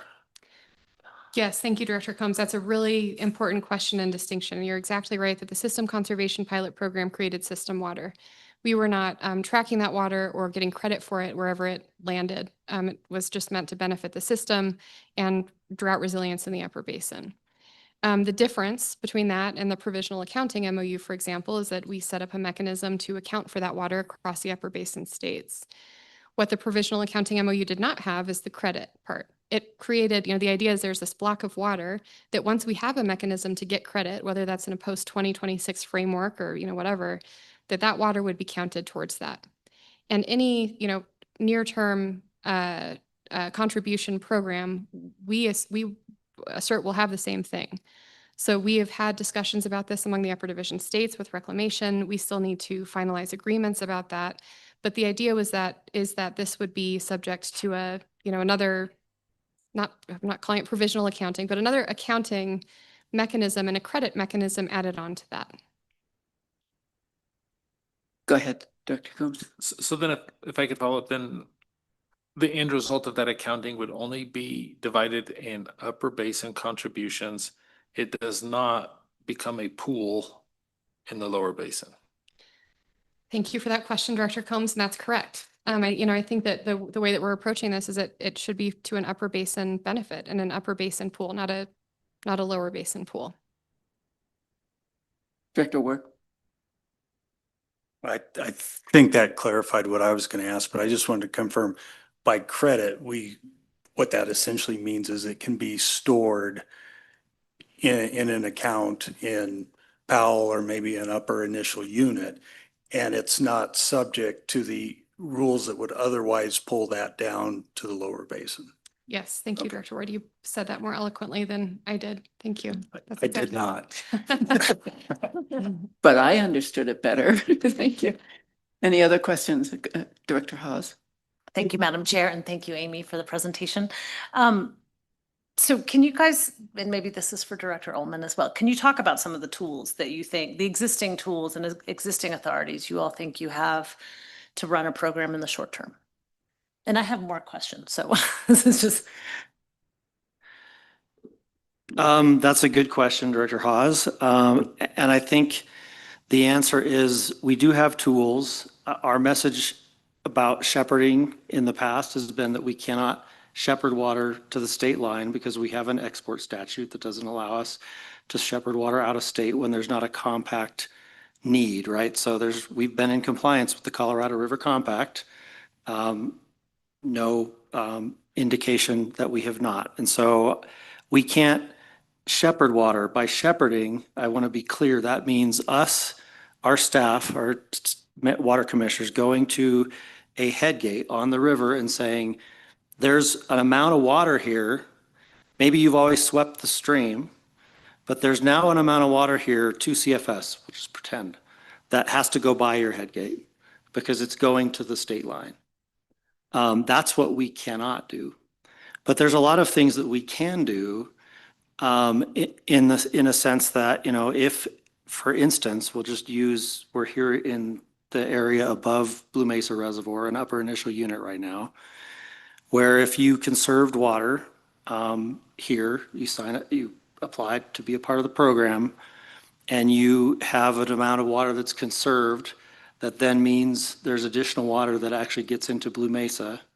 And some of this is subject to potential future agreements and things like that, but there's a potential to store that water in Blue Mesa, then for that to be either released at such a time that it can be, you know, pass the red face test and actually make it to the state line without that active administration aspect of our staff forcing it to go by people's head gates. So there are a significant number of different scenarios where we would potentially be able to get credit, and potentially, you know, we subtract off some transit losses for that and things such as that. But there are ways for us to get credit through that provisional accounting or whatever accounting agreement we have for this program. Does that answer your question? It does. I guess I think people are going to be curious, like, what are the tools, right? Because what you just described is probably limited to certain circumstances in the basin. And so will that limit who can participate, because that limits which tools they have available? I mean, versus in-stream flow is another possibility. You could lease water to an in-stream flow. I think people, I know I'm getting the question, and I'm curious of what's the universe of tools that we can use, because that will drive what kinds of participation you get. Can I just make one suggestion, Director Hawes, which is that I think this would be, you know, I think I'm hearing a few potential legal questions here. And I think this is a topic that might be helpful to have a briefing or to get more information from our attorneys on at the September board meeting. But I don't want to cut off Director Ullman either if he was going to. I mean, I think I could offer that I gave an example. That's not the only tool that we would have.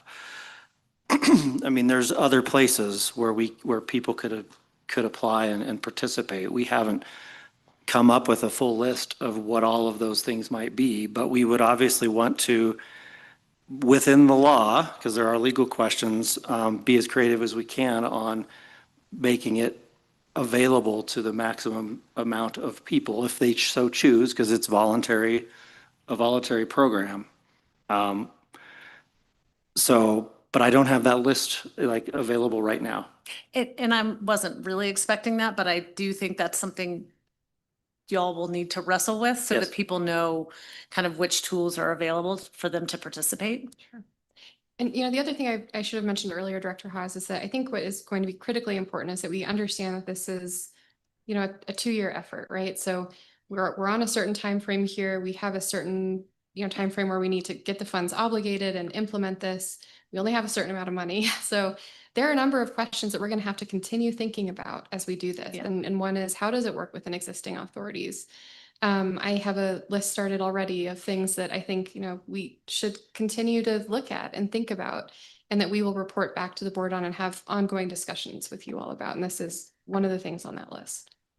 Thank you. If I could, Madam Chair, I think there's some just other considerations that are questions for you all and comments. So I think the broader we can make this, the better. I think that's one of the things we saw in demand management was, I don't think people intentionally tried to narrow it, but it became really narrow, right? In terms of what kinds of things could participate. And so I love that it is called a contribution program, because that kind of imagines broader participation and engagement. So that I think is good. I think the more flexibility we can have, the better in a program like this. And I think we don't know what might work or what might not work. So I think just being able to keep the doors as open as possible will give us a chance to see, oh, this is a great kind of program or project that maybe we're not imagining right now. So keep kind of that broad perspective, I think will help us get a good program down the road.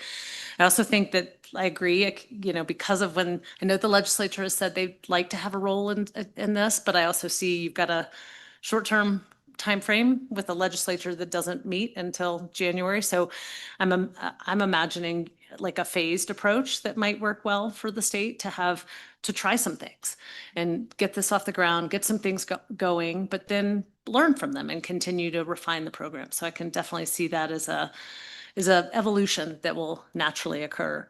I did want to ask about New Mexico's program, and again, I recognize we're not doing legislation right now, but I wonder if you all have looked at the Strategic Reserve Program in New Mexico and if there are some similarities or things that could be applied here, and you can say that's something we'll look at down the road, but I'm just curious if you have looked at that. Yeah, thanks, Director Haas. You're putting me on the spot here. I think what I am recalling about New Mexico's strategic reserve is that it is somewhat limited in terms of how it can be used and for what purposes it can be used. So I think there could be some parallels, but also maybe a little bit distinct from what we're working on here. But I'd be happy to get you to follow up with a little bit more information on that. I can definitely do that because it can be used for compact security, and the state can accept donations. It can acquire water right in certain situations, which I realize might have some angst in Colorado, but it has a pretty broad way of securing water for compact security as well as endangered species and groundwater replacement. So it could be just a good model to look at, and I can share some information too from our experience with the Hickory Apache Nation project. I would comment only one thing about the New Mexico program is their water administration is a lot different than ours, maybe a lot less existent than ours. And so there's less structure around what they can do under certain programs. And then I guess the only other comment is on the timeline. I mean, and I think maybe Amy covered this, but that September timeframe is intended to, come back to this board in September, because what we've heard from people in past programs is that if you're a producer and you need to make a decision on what you're going to do next year, you need to have that application process open at the latest in November. It can't open in February because you've already made your decisions at that time. And so that, I think, if I may speak freely, I think is our goal, is to have at the latest an application process open in that timeframe. Is that? Please correct me if I'm wrong, Amy. I think you're getting it about right, Director Ullman. Yeah. And then I just have one last thing. It's a logistics question more than anything. How do you all want to get feedback? I know you've gotten a lot of feedback, but I think this is an evolution, right? This is kind of a brand new day at some level. So what's the best way for us? I know we'll have the September meeting, so maybe gives that some thought of how to solicit that feedback. Thanks, Director Haas. And I've thought about it a little bit. I'm going to be out and about. I'm going to have a busy next couple months. I know that already, but the Basin Roundtables, for example, I think is a great place, maybe for all of us to get some input, or just more, direct individual outreach to folks, are interested. I've also, Emily can kick me, but we've talked about maybe setting up an email address, a specific email address so people can provide input. So we've given it a little bit of thought, and we'll continue thinking on it. But any thoughts that you all have would be welcomed as well. Director Cameron. Thanks, Amy. I think when you presented this to us earlier, or to the Cattlemen's, the 100 million that they have, or have you decided which way or how you were going to split that up between the states? That is subject to ongoing discussion. Okay. No, is the short answer. Okay. But you have a pretty good idea how much you want? You want like 90 million for Colorado? And put me on the spot here. It's an ongoing discussion, and there's a lot to consider in that discussion. So. Okay, thank you. I love it how you kept saying, when we get the 100 million. I was going to ask the same question. Anybody else? I have a question. So prior programs, we spent a lot of money for very little water conserved. So obviously you're looking to improve on past performance.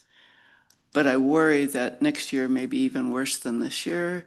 And it's not willingness, but ability, given the wet water that's available, that might disappoint expectations on the part of the negotiators at the table for Colorado River. And so how do you wholeheartedly engage in this and try and put off any overestimation on the part of the negotiating partners, what you might be able to deliver? Yeah, thank you, Director Vasquez. And I think you're pulling on a really important thread here, which is that, we've always been very open about the fact that we cannot guarantee a certain amount of water will be conserved in a given year because we don't know how much water our water users are going to get. We can't conserve water that we're not getting in the first place. So that has been an important part of the discussion. We have not said that we are committing to conserve X amount of water. We have been clear that we can't do that. So, we're going to make best efforts to do what we can to get folks interested and, participating. But, I think another important point is I don't know that this will work in exactly the same way that System Conservation Pilot Program did in terms of the pricing mechanism. So I think that's also subject to ongoing discussion, how we manage that part of it, the contracting, the payment part of it. But I do just want to be very clear that, this has been kind of critical to our, position and understanding of reality that we cannot guarantee a certain amount of water because our water users aren't getting it. So they can't guarantee that they're going to conserve a certain amount. But that doesn't stop others to have expectations. But You are I know correct. you keep repeating it, and we hope that they'll listen. Are there any other questions? We could talk about this all day. I know we could. We have a tour to make, but I don't want to cut this short. If there are any more comments or questions individuals want to make. No? Oh, Director Vasquez, I understand that there's a public comment also. Yes. And I understand Peter Fleming may want to make a comment or ask a question. Peter, are you available? Yes, thank you, Chair Vasquez. Can everybody hear me? Yes. Okay, thank you. For the record, Peter Fleming for the Colorado River Water Conservation District. Thank you for the opportunity to make comment. Oops, I guess you're not seeing me. That's okay. Can you hear me?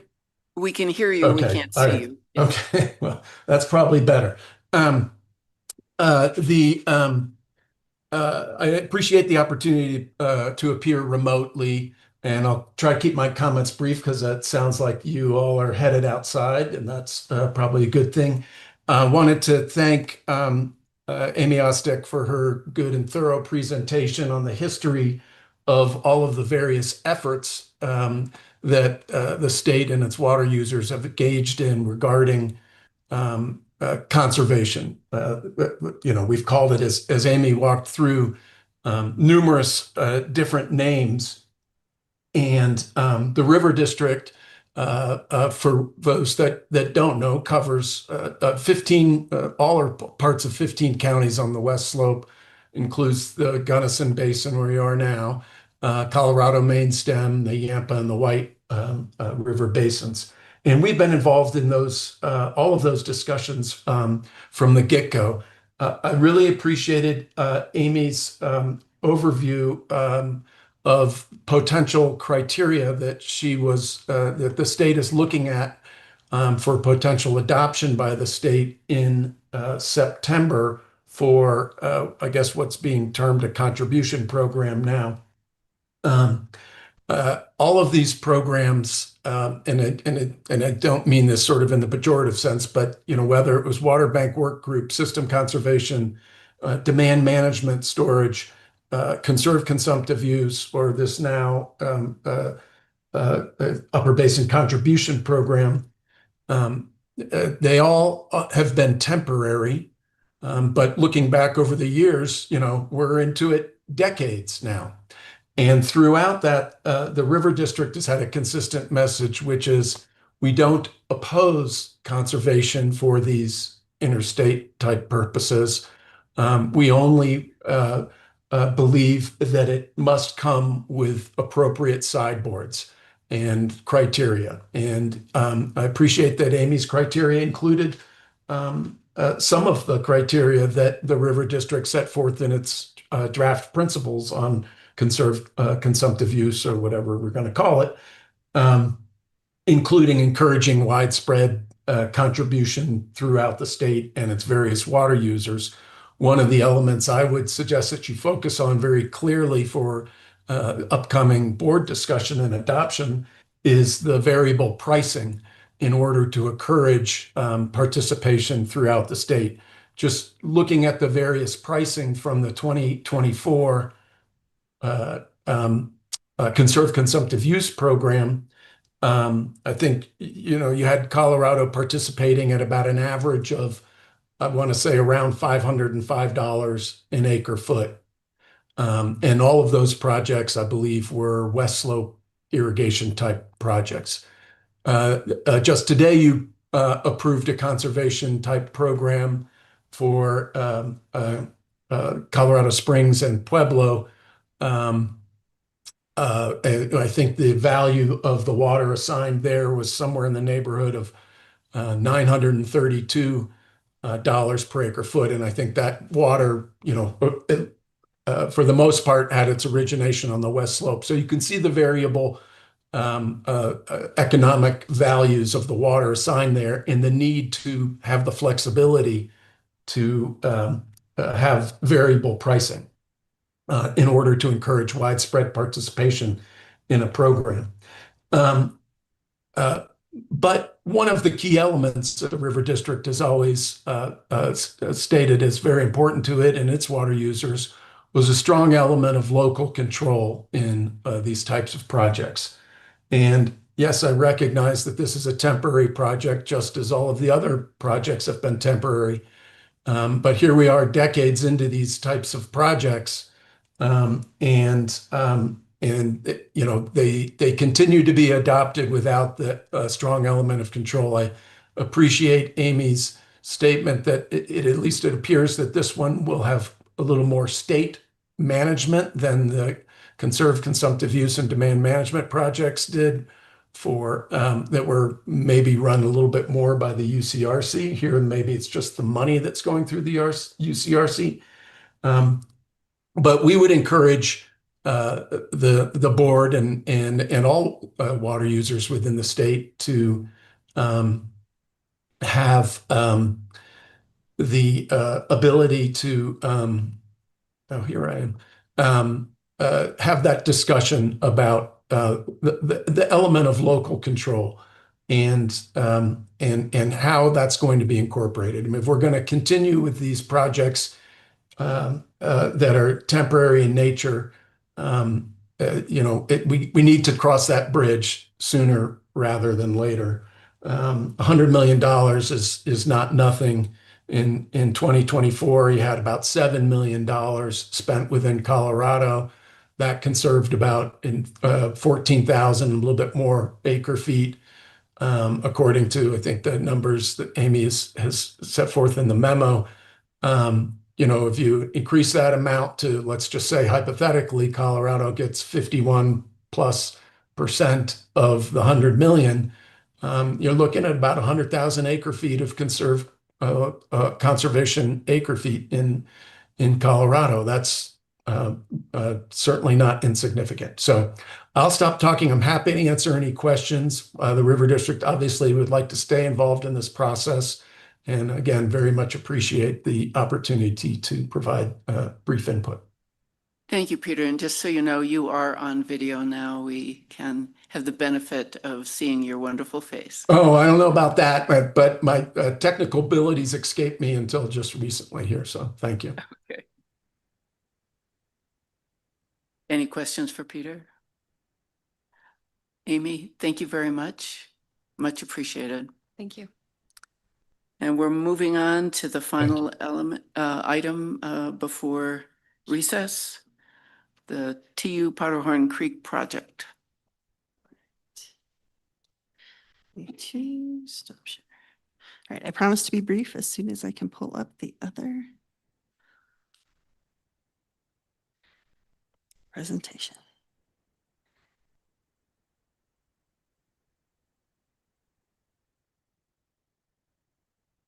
Let's see. There we go. Okay. It started sharing. We just can't see it yet. There it is. There we go. All right. And hopefully. Has it switched? No. Okay.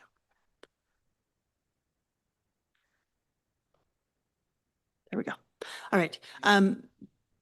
We're good, right? Yeah, I say it's just lagging just a little bit.